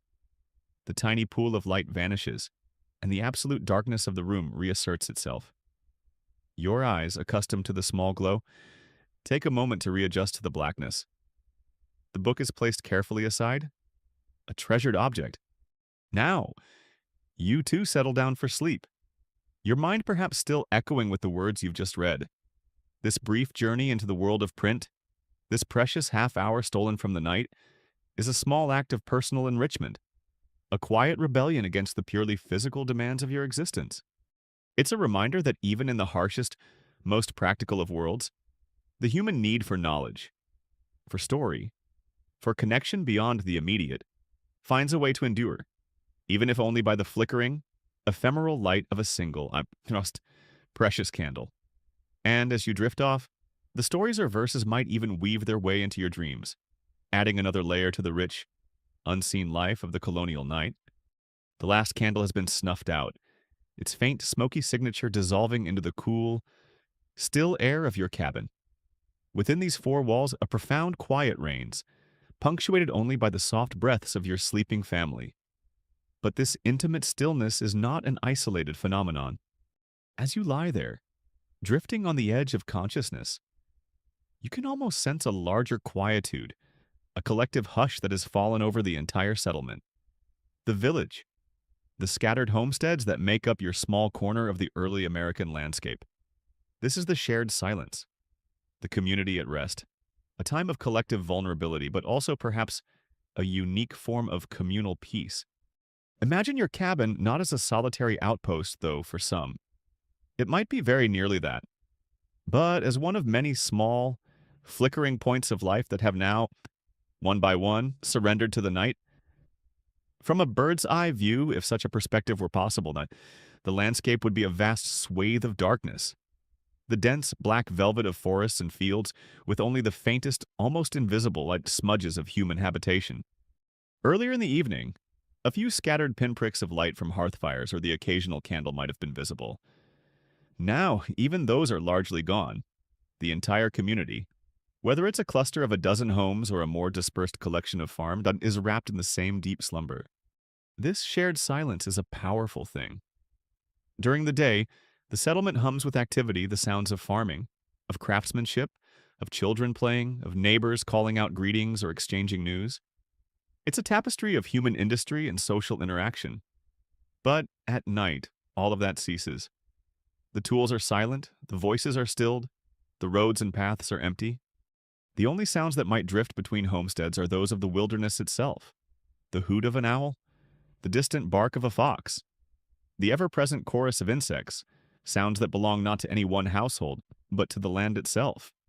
In this collective quiet, there's a sense of shared experience, even if unspoken. Every household is undergoing a similar transition from labor to rest, from light to darkness. Everyone is subject to the same natural rhythms. There's a kind of equality in this nightly surrender. The wealthiest farmer and the poorest laborer, the village elder and the youngest child, all are now equals in their unconsciousness, their vulnerability under the vast, silent sky. The mainstream historical fact is that early American communities, particularly in more isolated areas, were often tightly knit out of necessity. Mutual reliance for defense, for major construction projects like barn raisings, and for support during times of hardship fostered a strong sense of communal identity, which would extend even to this unspoken, shared experience of the night. This communal quiet also brings with it a heightened sense of vulnerability. With the darkness comes a reduction in visibility and an increase in the perceived and sometimes real threat from the wilderness or other dangers. If a cry for help were to go up, it would carry far in the still night air, but mobilizing assistance would be slow and difficult in the pitch black. Communities often had rudimentary systems for defense or alarm, perhaps a designated watchman in more established towns, or simply the understanding that neighbors would respond as best they could. But largely, each household was an island of slumber, trusting that the night would pass peacefully. Think about your own street, your own apartment building. Late at night, even with streetlights and security systems, there's a hush. Now strip away all that modern infrastructure. That's the level of stillness we're approaching. It's a silence so profound, it's almost a character in the story of the night, a quirky tidbit. In some tightly knit religious communities, such as those of the Puritans or Quakers, the idea of communal responsibility extended even to moral oversight. A neighbor perceived to be keeping unduly late hours, or having suspiciously noisy or disorderly activities at night, might find themselves the subject of communal concern or even formal admonishment. The shared silence was, in a way, a shared commitment to a certain kind of orderly, godly living. So, while your neighbors weren't exactly using night vision goggles to spy on you, the general peace was something everyone was implicitly expected to uphold. No raucous colonial keggers after 9 p.m. Please. This shared silence also fosters a different kind of connection. During the day, interactions are often functional, task-oriented. At night, even though everyone is in their own home, there's an unspoken bond in the shared experience of rest, in the collective pause from labor. You are all, in a sense, in this together. Facing the vastness of the continent, the challenges of building a new society, and the simple human need for sleep. This silence is the backdrop against which the community dreams. Its collective anxieties and aspirations played out in the quiet theater of the unconscious mind. Historians and sociologists who study community formation often emphasize the importance of shared rituals and rhythms. While the nightly rest might not seem like a ritual in the formal sense, this collective cessation of activity, this shared immersion in darkness and quiet, certainly functions as a powerful synchronizing rhythm for the community. It reinforces a common way of life, a shared understanding of when the world shuts down and when it restarts. It's a rhythm dictated not by clocks and schedules, but by the fundamental cycle of the earth. As you lie in your own cabin, part of this larger sleeping community, you might feel a subtle sense of belonging. You are not just an individual, not just a family unit, but a small part of a larger whole, all currently at rest, all sharing this profound nocturnal peace. The worries and concerns that seem so large during the day might shrink a little in perspective when you consider that everyone around you is also laid low by the same need for sleep, the same surrender to the night. The wind might shift, carrying the faint scent of wood smoke from a neighbor's recently banked fire, a subtle reminder of the other households nestled nearby in the darkness. Or perhaps you hear a dog bark, far off. Quickly silenced, the only man-made sound to ripple the surface of the immense quiet for miles. These are tiny threads connecting you to the sleeping world around you. This deep, communal stillness is a fragile thing. It can be broken by a sudden emergency, a fire, an attack, a medical crisis. But most nights, it holds. It is the natural state of the early American settlement after dark. It is a silence born of necessity, of a life lived close to the bone, without the buffer of constant artificial light and sound. And in its own way, it is a profound expression of peace, a collective sigh of a community that has worked hard and now, together, seeks its rest under the vast, indifferent gaze of the stars. The communal silence has deepened, wrapping your small settlement in a velvety cloak of profound stillness. Inside your cabin, the darkness is almost absolute, the last embers of the hearth having faded to a barely perceptible warmth. But now, imagine you feel a sudden urge, a restlessness, or perhaps just a need for a breath of cool night air. You slip quietly from your bed, careful not to disturb the other sleeping forms in the room. You find the door latch by feel, the wood familiar under your fingertips, and you step outside into the colonial night. And what greets you there is a spectacle largely lost to our modern, light-polluted world, the astonishing, breathtaking canvas of the nocturnal heavens. The air outside is crisp, cool, carrying the scent of dew-damp earth and perhaps the distant, faint perfume of night-blooming plants. But it's your eyes that are truly overwhelmed, as they adjust from the deeper blackness of the cabin interior to the open night. The sky above you explodes into a panorama of celestial light. There are no streetlights, no glowing advertisements, no hazy orange dome of city light obscuring the view. The darkness of the sky itself is profound, an inky, bottomless black that makes the stars seem impossibly bright, piercingly clear. It's like someone took a hole punch to the fabric of night 1,000,000,000 times, and each tiny hole is blazing with the cold fire of a distant sun. You see thousands upon thousands of stars, far more than the handful visible from even a moderately dark suburban location today. They don't just twinkle. They blaze, they pulse. They seem to vibrate with an intense, ancient light. The Milky Way, our own galaxy's seen edge on, is not a faint, hazy band barely discernible on the clearest of nights. Here, in this unpolluted colonial sky, it is a vast, luminous river of light, a dense, clotted pathway of countless suns stretching from horizon to horizon. Its subtle textures, its dark lanes of interstellar dust, are clearly visible, a breathtaking structure that underscores the sheer immensity of the cosmos.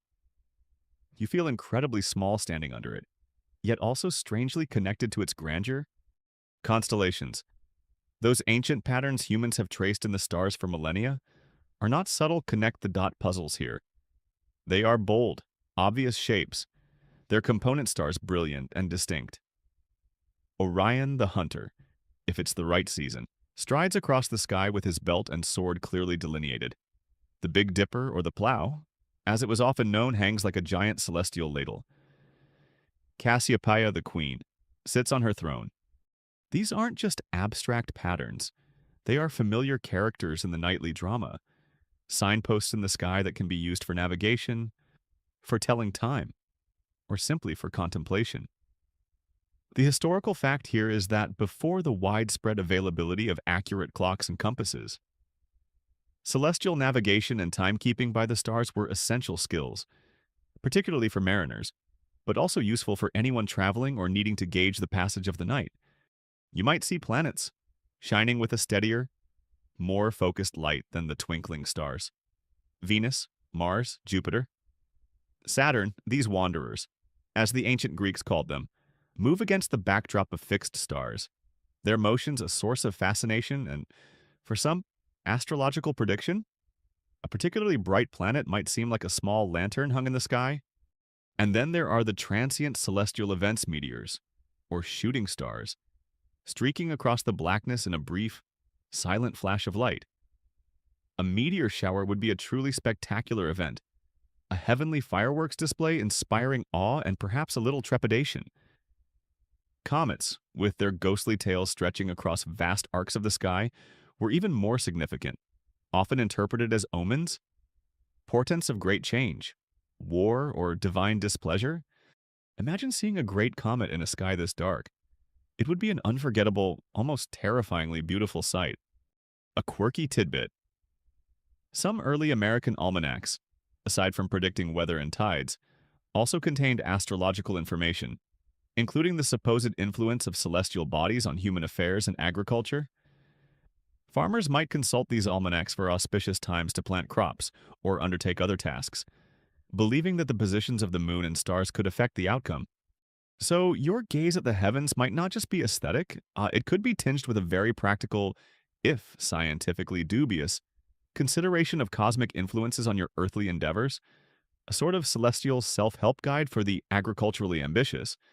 Standing there, enveloped by the cool night air and the silence of the sleeping settlement, with only this astonishing celestial display above you, can evoke a profound sense of wonder, of humility. The problems and preoccupations of your daily life, the struggle for sustenance, the petty annoyances, the small triumphs, can seem insignificant when measured against the scale of the universe arrayed before you. It's a perspective-altering experience, a direct confrontation with the infinite. You might try to identify familiar patterns or simply let your gaze wander, overwhelmed by the sheer number and brilliance of the stars. There's a deep peace in this silent contemplation. The sky seems both incredibly distant and intimately close, as if you could reach out and touch the diamond dust scattered across it. The light from these stars has traveled for years, centuries, even millennia, to reach your eyes in this particular moment. It's a connection across unimaginable gulfs of space and time. Historians of science and culture often discuss how such dark, clear skies influenced early astronomy and cosmology.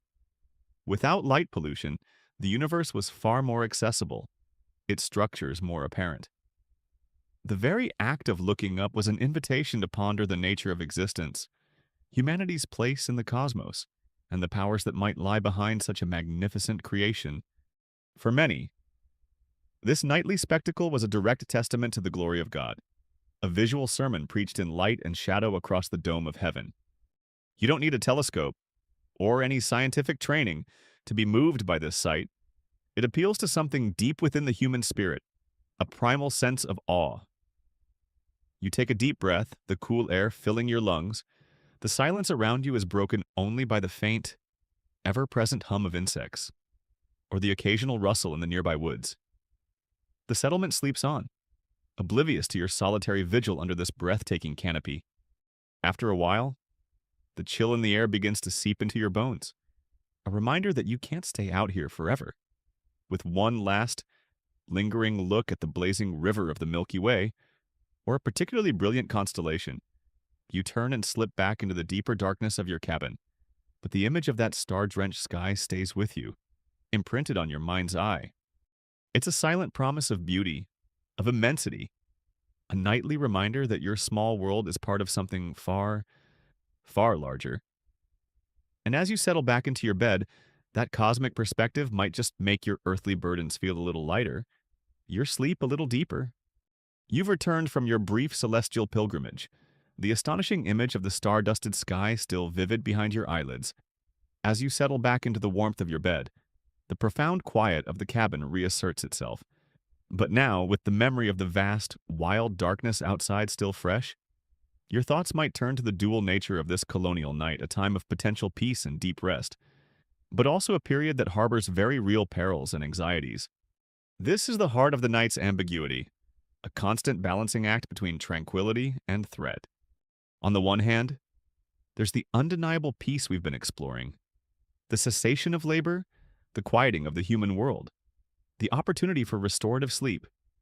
These are profound blessings, especially after a day of relentless toil. The darkness itself can feel like a comforting blanket, shielding you from the harsh glare of the sun and the demanding gaze of the world. In the stillness, as we've seen, there's space for quiet reflection, for familial intimacy, for a deeper connection to the rhythms of your own body and the subtle sounds of your home. If your belly is reasonably full, your roof sound, and your family safe beside you, the night can be a time of genuine contentment, a period of earned repose that feels both necessary and deeply satisfying. You might even find a strange comfort in the distant howl of a wolf, if it's distant enough, as a reminder that your small, secure haven is successfully holding the wildness at bay. But the other side of this nocturnal coin is the awareness of potential dangers, an awareness that probably never entirely fades, even in sleep. The darkness, while peaceful, also conceals.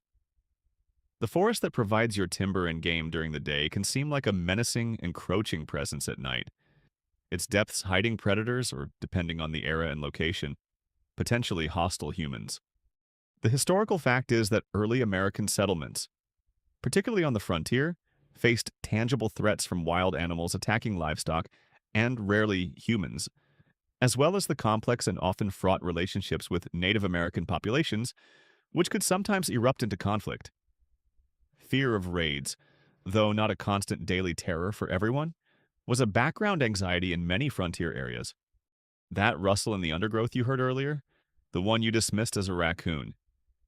In the deeper, more anxious recesses of your mind, it could be a bear, a wolf pack, or something even more unnerving. A snapped twig outside your window isn't just the house settling, it might be a footstep. Every unidentified sound has the potential to be a threat. This is why the cabin door is securely latched, why firearms might be kept loaded and close at hand, why even the family dog sleeping on the hearthrug is valued not just for companionship, but for its early warning capabilities. It's a low-level vigilance that becomes ingrained, a part of the settler mindset. Your ancestors didn't survive by assuming every nighttime noise was just the wind playing friendly tricks. Fire, the very heart of your evening comfort, is also a constant peril.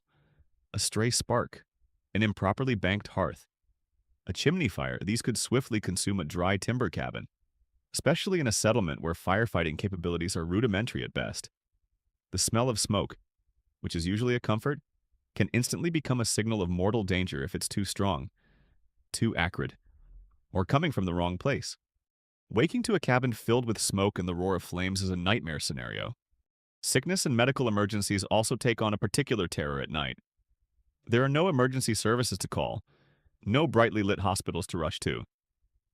The nearest doctor, if one exists at all in your region, might be many hours, or even days, away. And travel in the dark is perilous and slow. A sudden fever, a seizure, a childbirth complication, a serious injury, these must be dealt with by the family, using whatever folk remedies and practical knowledge they possess. The night hours, when a sick person's condition might worsen or a crisis might peak, can be filled with anxious waiting, fervent prayer, and a profound sense of isolation and helplessness. You can't just Google what to do if little Timmy swallows a button. You rely on passed-down wisdom and a hefty dose of hope. Quirky tidbit. Some superstitions were specifically related to warding off nocturnal evils. Items like horseshoes nailed over doorways open-end up, to keep the luck from running out. Specific herbs hung in windows, or even Bible verses written on scraps of paper and tucked into crevices were believed to offer protection against witches, evil spirits, or bad luck that might try to enter under cover of darkness. Whether these practices offered any real security is beside the point. They provided a measure of psychological comfort, a sense of agency in the face of the unknown and unseen. It was the original home security system, powered by belief and a touch of rustic charm. So, the quiet of the night is not always a peaceful, tranquil state. It can be a watchful quiet, a silence that strains to hear the first hint of danger. The settler's sleep might be lighter, more easily disturbed, than our own deeply cocooned slumber.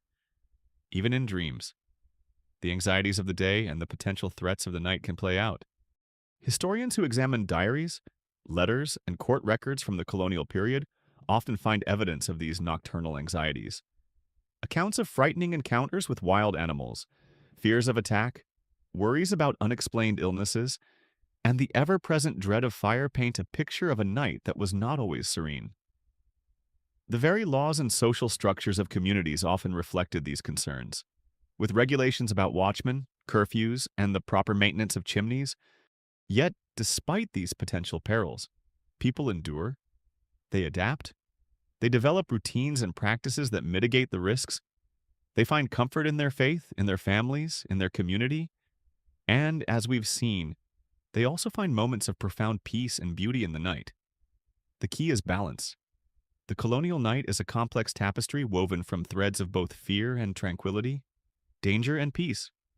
It requires a certain resilience, a pragmatic acceptance of risk, and a deep appreciation for the moments when the silence is indeed a comforting embrace rather than a watchful void. As you lie there, considering this duality, you are embodying that balance. You are aware of the thinness of your walls, of the vast wilderness beyond, but you are also lulled by the rhythmic breathing of your loved ones, by the deep weariness in your own bones. The night is both a potential enemy and a necessary friend. And learning to live with that ambiguity, to find rest in its midst, is a fundamental part of the early American experience. The colonial night, with its intricate dance of peril and peace, has largely been navigated. You've considered the darkness outside and the quiet within, the communal slumber and the solitary celestial awe. Now, as you lie truly on the cusp of unconsciousness, or perhaps already drifting in its shallow currents, we turn to the nature of that rest itself, the quality of sleep in a world so profoundly different from our own. A world wrapped in an almost forgotten depth of quiet. You sink into your straw-filled pallet or rudimentary featherbed. The aches of the day's labor are a dull, persistent thrumming in your muscles and joints. But even these sensations begin to recede as your mind lets go. The darkness is complete. The silence in the cabin broken only by the softest sounds of other sleepers. There are no streetlights painting an artificial twilight through your window, no hum of electronic devices, no distant throb of traffic or late-night revelers. This absence of stimuli, both visual and auditory, is key. It allows your brain to fully disengage, to descend into the deeper, more restorative stages of sleep that are often elusive in our modern, overstimulated lives. The sleep that claims you is likely to be deep, heavy, almost primal. Your body, pushed to its physical limits day after day, craves this period of complete shutdown and repair. This isn't just a light doze, it's a profound surrender. The historical fact is that pre-industrial sleep patterns were almost certainly different from modern ones, largely dictated by natural light cycles and the absence of artificial stimulants. While the idea of segmented sleep, of first sleep, a period of waking, then a second sleep is debated by historians. The overall duration and quality of sleep, when conditions were safe and food sufficient, were likely robust due to physical exhaustion and the lack of disruptive influences. Imagine the brainwaves slowing, the breathing deepening, the muscles finally relaxing completely. This is when the body does its most vital work of repair. Muscle tissue is mended, growth hormones are released, memories are consolidated, and the immune system recharges. In a life that demands so much physical resilience, the quality of this nightly repair work is not just a matter of feeling refreshed, it's a matter of survival, of being able to face the next day's arduous tasks with renewed strength. You didn't have the option of calling in sick because you were a bit tired from doom scrolling into the wee hours. Your personal and familial well-being depended on your ability to work. The quietude plays an enormous role here. Our modern ears are so accustomed to a constant, low-level hum of noise that true silence can feel almost alien, even unsettling at first. But for the colonial settler, this deep quiet is the norm for the night. It means sleep is less likely to be interrupted by sudden, jarring noises. There are no car alarms, no slamming doors from inconsiderate neighbors, no early morning garbage trucks. The sounds that do exist, the sigh of the wind, a distant animal call, the creak of the cabin, are organic, part of the natural soundscape, and often less likely to pull you from a deep slumber than the artificial, often sharp or mechanical sounds of our world. A quirky tidbit. While the quiet was conducive to deep sleep, the bedding itself could sometimes be an antagonist. Mattresses filled with straw or corn husks would compress and become lumpy over time, requiring periodic fluffing or complete replacement.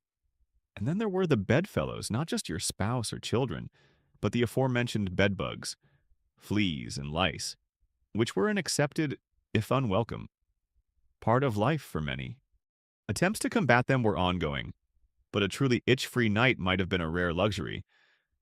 So, while the silence was golden, your mattress might have been staging a nightly reenactment of the bumpiest cart ride of your life, with added insectile assaults. The dreams that visit you in this deep, undisturbed sleep might be vivid, shaped by the experiences and anxieties of your daily life. Perhaps you dream of endless fields to be plowed, of bountiful harvests, or conversely, of crop failures and winter shortages. The figures from Bible stories or folk tales heard around the fire might dance through your subconscious. The darkness itself, and the things it might conceal, could also manifest in your dreamscapes. Without the constant influx of media and a wide range of daily novel experiences that feed our modern dreams, the colonial dream world was likely more circumscribed, drawing from a more limited, but perhaps more intense, pool of imagery and emotion. Consider the air quality. While wood smoke was a constant, the general air, especially in rural settings, was free from the pollutants of industrial societies. The cool night air you breathe is clean, fresh, carrying the scents of earth and vegetation.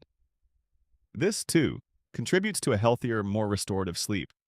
Historians who study health and demography in early America often look at factors that might have influenced longevity and well-being. While life was undoubtedly hard, and life expectancy impacted by disease, accidents, and childbirth complications, the fundamental elements of fresh air, physical exertion, a diet when sufficient of unprocessed foods, and potentially deeper, more regular sleep, could have offered certain health advantages compared to, say, the overcrowded and unsanitary conditions of European cities of the same period. The scholarly debate here might revolve around weighing the benefits of this natural lifestyle against its inherent harshness and insecurities. Waking in the middle of the night, if it happens, is a different experience too. There's no illuminated clock face to tell you the hour, no temptation to check your phone. You are simply awake in the darkness and silence. This might be the time for that watchful waking some historians describe, a period of quiet contemplation, prayer, or simply lying still, listening to the sounds of the night before drifting back to sleep. Or it might be a brief, also functional waking, to tend to a restless child, to add a log to the dying embers if the cold is too intense, and then a quick return to slumber. This deep, restorative sleep is a precious resource. As vital as food and water, it's what allows you to face the relentless cycle of dawn to dusk labor, to maintain your health in the face of hardship, and to keep your spirits from being entirely ground down by the difficulties of colonial life. It is a gift of the quiet, dark night, a nightly reset button for the body and soul. And as you lie there, lost to the world in this profound slumber, you are gathering the strength, the resilience, the sheer life force needed to greet the first light of dawn and begin the struggle anew. This isn't just beauty sleep, it's survival sleep, the bedrock of your ability to endure and, hopefully, to thrive. You drift in that strange, quiet interlude, that liminal space between your first deep slumber and the anticipated return to its embrace. Remember that first sleep we talked about? Well, you're currently experiencing its gentle unwinding. The world outside the thin wooden walls of your small home is profoundly dark, profoundly still, yet your senses are not entirely dormant. Something, a subtle shift in the texture of the night, begins to nudge you from the hazy comfort of the watch, that period of quiet wakefulness. It's not an alarm, certainly not the jangling terror of a modern phone demanding your immediate attention for reasons usually involving a celebrity you've never met. No, this is far more elemental. Perhaps it's the cold, the fire, your stalwart companion through the evening, has waned. The cheerful crackle and dance of flames that lulled you to sleep hours ago has dwindled to a soft, rosy sigh, a bed of glowing embers that pulse with a fading warmth. You feel the chill begin to creep into the small cabin, a tangible presence that snakes under the edge of your woolen blanket or quilt, raising tiny goosebumps on your arms. Your breath, which was a warm cloud under the covers, now seems to puff out with a little less heat. The straw-filled mattress beneath you, never the pinnacle of luxury, suddenly feels a bit more rustic, its lumps and bumps making themselves known as the pervasive cold seeps in.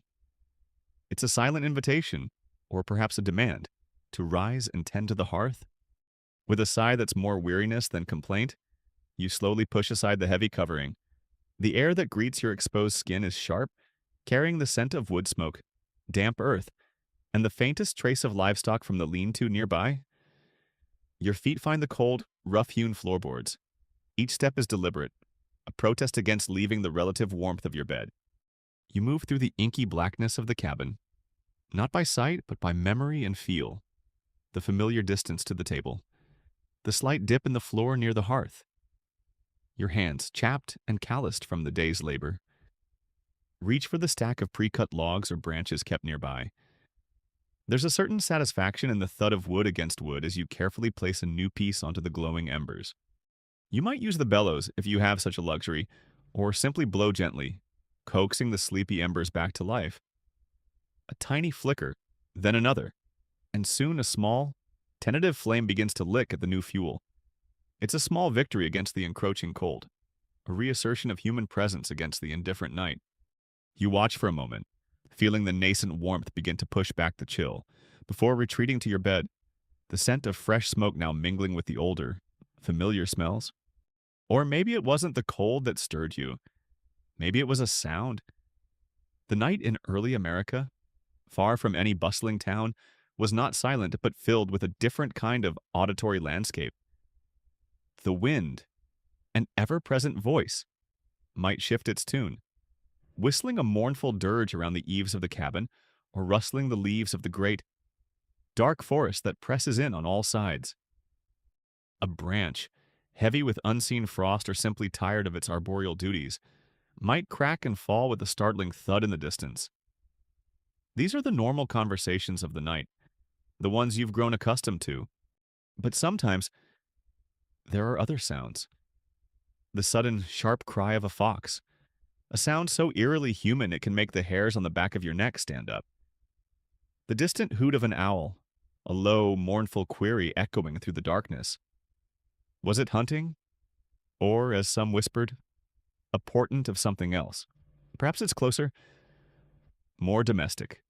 A cow lowing softly in its sleep in the nearby shed, or the nervous clucking of a hen disturbed by some unseen prowler. A weasel, perhaps, or a raccoon with mischief on its mind. You lie still, listening intently, trying to decipher the message carried on the night air. Is it a threat? Or just the wilderness breathing around you? Sometimes a floorboard in your own small cabin will creak, a sound magnified by the stillness, making you wonder if it's just the house settling, or if some tiny creature, a mouse perhaps, is about its nocturnal business. Definitely not the vengeful spirit of that particularly tough rabbit you had for stew last week. You're reasonably sure those don't exist. Probably a common interruption, one that pulls at a different set of instincts, is the cry of a child. In a world where infant and child mortality rates were heartbreakingly high, a grim mainstream historical fact, parents were acutely attuned to the sounds of their offspring in the night. A whimper, a cough, a full-blown wail would have you sitting bolt upright in an instant. You move to the cradle or the small trundle bed, your hand automatically reaching out to soothe, to check for fever, to offer comfort. Is it a bad dream? A touch of colic? Or just the need for a little reassurance in the overwhelming darkness? You murmur soft words, your voice a low rumble in the quiet. Perhaps offer a sip of water, or simply hold a small hand until the fretful breathing evens out again. The vulnerability of new life feels incredibly potent in these quiet, dark hours. You might even whisper a prayer for their health and safety, a common practice when medical help was often days away, if available at all. Then there's sheer physical discomfort. Let's be honest, that bed you're on, likely a sack filled with straw, corn husks, or feathers if you were fortunate, isn't exactly the ergonomic marvel we know today. After a few hours, even exhausted muscles might protest. A dull ache in your back, a cramp in your leg, the persistent itch of a healing splinter. These small rebellions of the body can easily pierce the veil of sleep. You shift, turn, try to find a new position on the lumpy mattress. Perhaps bunching the blanket differently. Sometimes a persistent cough, your own or your spouse's, might fill the cabin. A dry, racking sound that speaks of irritated lungs from hearth smoke or the damp. Toothaches, those ancient enemies of peaceful slumber, could flare with excruciating intensity in the quiet of the night, with little more than a poultice of questionable herbs or a swig of raw spirits to offer relief. Speaking of which, a quirky tidbit for you. Some settlers held on to folk beliefs about what might cause such nighttime awakenings or discomforts, perhaps attributing a bad night's sleep to eating the wrong kind of cheese before bed, or an ill wind blowing from a particular direction. These beliefs, while not exactly scientific, offered a framework for understanding life's little and big discomforts. So, what do, awakened in the deep night, with these various nudges and prods from the world around you or your own body? Well, crucially, you don't panic about being awake. There's no glowing clock face numerals. 2:37 a.m., glaring at you, fueling anxiety about how many hours of sleep you're not getting before your big presentation. The concept of a rigid, uninterrupted 8-hour sleep block wasn't the societal norm it is today. This period of wakefulness, this watch, was often accepted, even utilized. You might, as we discussed, tend the fire. You might get a drink of water from the bucket, the dipper cool in your hand. If a child is restless, you attend to them. If you're sharing your bed, you might speak softly with your spouse. These weren't anxious, whispered conversations about unpaid bills, though those anxieties certainly existed, but often just quiet observations, a shared moment in the stillness.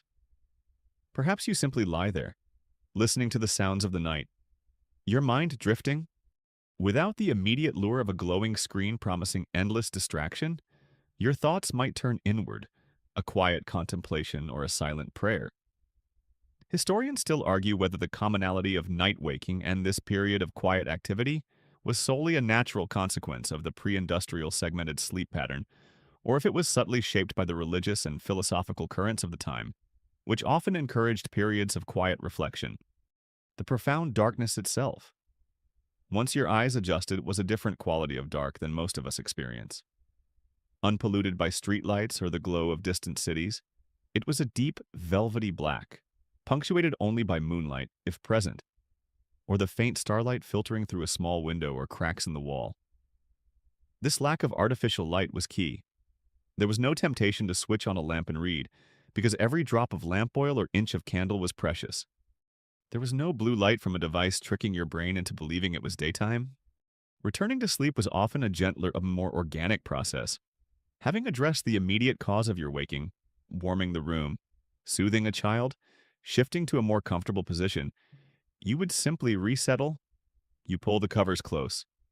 Perhaps say another quiet prayer or just empty your mind, allowing the natural rhythms of your body and the deep quiet of the surrounding world to draw you back down. There was no pressure, no performance anxiety related to sleep. It was just a natural pause. You're tired. Your body has worked hard. Sleep is a friend, not a fickle enemy to be wrestled into submission. And let's be fair, after a day of clearing land, hauling water, and hoping you didn't just mistake a poisonous mushroom for dinner, falling back asleep was probably less of a challenge and more of an inevitability. No point staying awake to worry about whether your neighbor's chickens are plotting a coup. There's real work tomorrow. You feel the warmth slowly returning from the replenished fire, or the child beside you settles into a steady breathing pattern. The ache in your leg subsides. The wind's howl softens to a whisper. And slowly, gently, you feel the pull of that second sleep, a deeper dive back into the oblivion of rest, carrying you towards the first faint hints of dawn that are still hours away. The night is not a void to be conquered, but a quiet passage to be navigated. You drift upwards from the depths of that second sleep, not with a start, but like a diver slowly ascending towards a faintly luminous surface. There's no jarring alarm, no sudden intrusion of noise or light. Instead, it's an unspooling, a gentle unfurling of consciousness into a world paused in an extraordinary state of quiet. This isn't just the absence of the day's clamor, nor is it the sound-filled darkness you navigated during your brief night waking. This is something more. This is the pre-dawn hush, a silence so profound it feels like the world itself is holding its breath. You lie still, cocooned in your blankets, the chill of the deep night a constant presence beyond your warm haven. The fire, tended to perhaps only a few hours ago, has once again burned low. A soft, almost invisible warmth radiating from the hearth. Through the single small window, or perhaps through the tiny gaps between the logs of your cabin wall, there is no discernible light, only an inky, impenetrable blackness.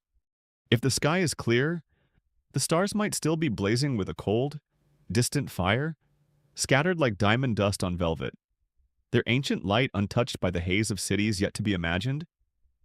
It's the kind of darkness that feels absolute, a reminder of the vast wilderness that surrounds your tiny pocket of human endeavor. Listen, what do you hear at first? Perhaps nothing. A silence so complete it seems to press against your eardrums. But then, as your senses sharpen, you begin to pick out the subtleties. The incredibly faint whisper of your own breath, the slow, rhythmic breathing of your spouse or children sleeping nearby, a soft counterpoint to the immense stillness. Outside, the sounds of the night, the owls, the foxes, the rustling creatures, have largely fallen silent. It's as if they too are observing this sacred pause. Occasionally, a distant dog might bark, a single, lonely sound quickly swallowed by the quiet. Or perhaps the faint, almost inaudible sigh of the wind, a mere ghost of its earlier boisterous self, stirring the very tops of the tallest trees. The world hasn't invented rush hour yet, just the slightly faster amble to milk the cow hour, and that's still a little ways off. The air in the cabin is cold, carrying the clean, sharp scent of winter if it's that season, or the cool, damp fragrance of earth and dew in the warmer months. It's a pure, untainted air, free from the smoke and smells of the coming day's activities. You pull the covers a little tighter, a purely instinctual act. There's no rush to leave this warm nest. Your mind, too, is quiet. The worries and preoccupations of the previous day, or those that await with the sunrise, are still dormant, like seeds beneath a layer of frost. Your brain hasn't quite received the memo that it's almost time to start stressing about whether that fence will hold against the neighbor's wandering pig. For these precious moments, there is a sense of peace, a simple beingness that the busy daylight hours rarely afford. You are aware of the sleeping household around you, each member lost in their own dreams, their own unconscious journeys. There's a unique intimacy to this shared stillness, a sense of connection that transcends words. You are a small island of humanity, adrift in a vast ocean of quiet. This pre-dawn period was one where early settlers, without the tyranny of precise clocks, were incredibly attuned to natural cycles for their sense of time. A mainstream historical fact: the position of stars, the subtle lightening of the eastern sky, the first tentative calls of birds. These were their timekeepers. Sometimes, a tiny sound might break the near-perfect stillness within the cabin. The soft groan of wood as the structure settles in the cold, the almost imperceptible drip of condensation, or maybe, just maybe, if you listened with the ears of your ancestors, you could almost hear the invention of coffee centuries away, begging to be born, promising a more vigorous start to the day than this gentle awakening. There's a quirky tidbit for you. Some old folklore suggests that thoughts or quiet wishes made in this specific pre-dawn hush, when the veil between worlds was thinnest, held special power. Whether anyone actually risked waking enough to formulate a coherent wish is another matter. This isn't quite being awake, but it's no longer truly being asleep either. You're hovering in a unique state of consciousness, a liminal zone where the body is at rest, but the mind is softly aware, receptive.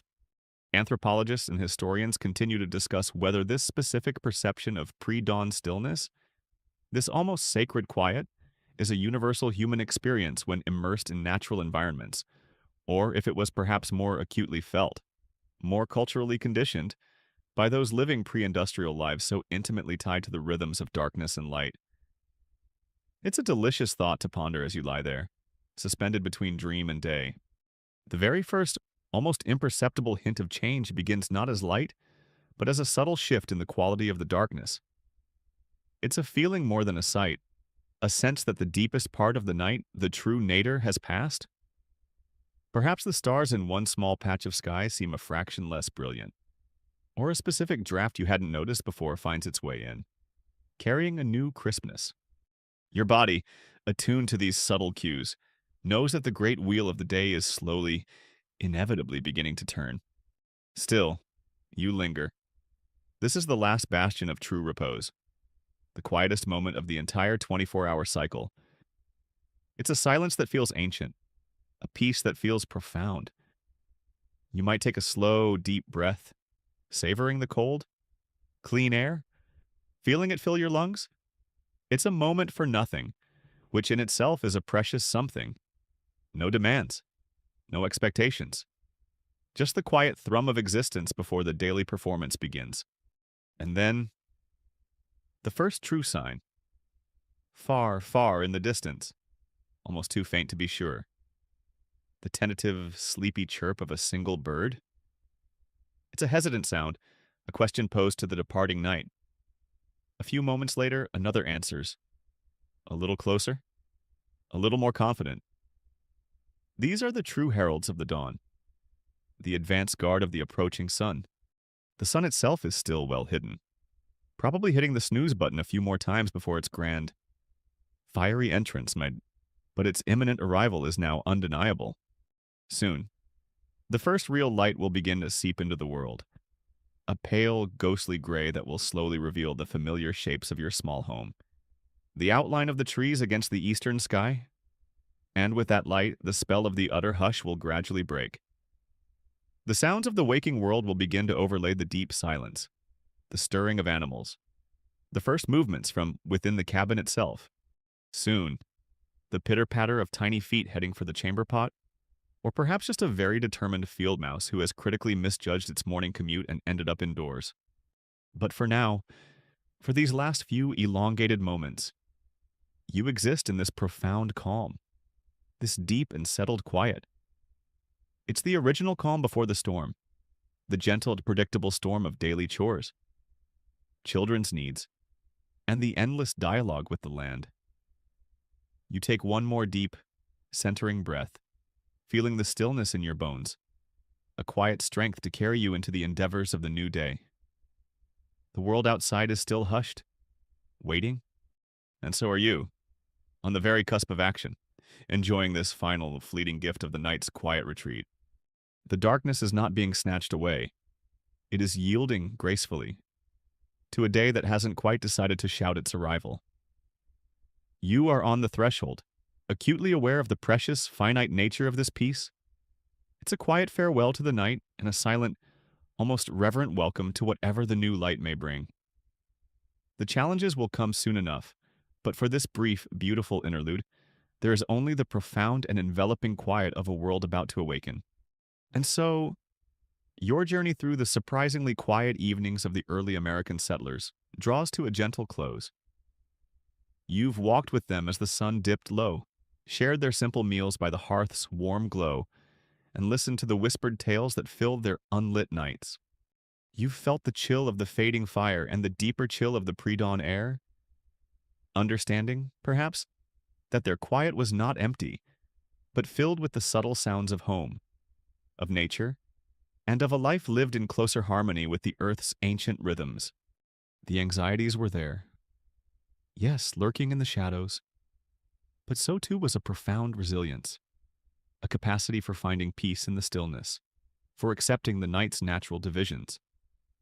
Their evenings, though lacking our modern cacophony of entertainment and light, held a different kind of richness, a quietude that allowed for contemplation, for connection, and for a deep, restorative rest that prepared them for the toils of each new day.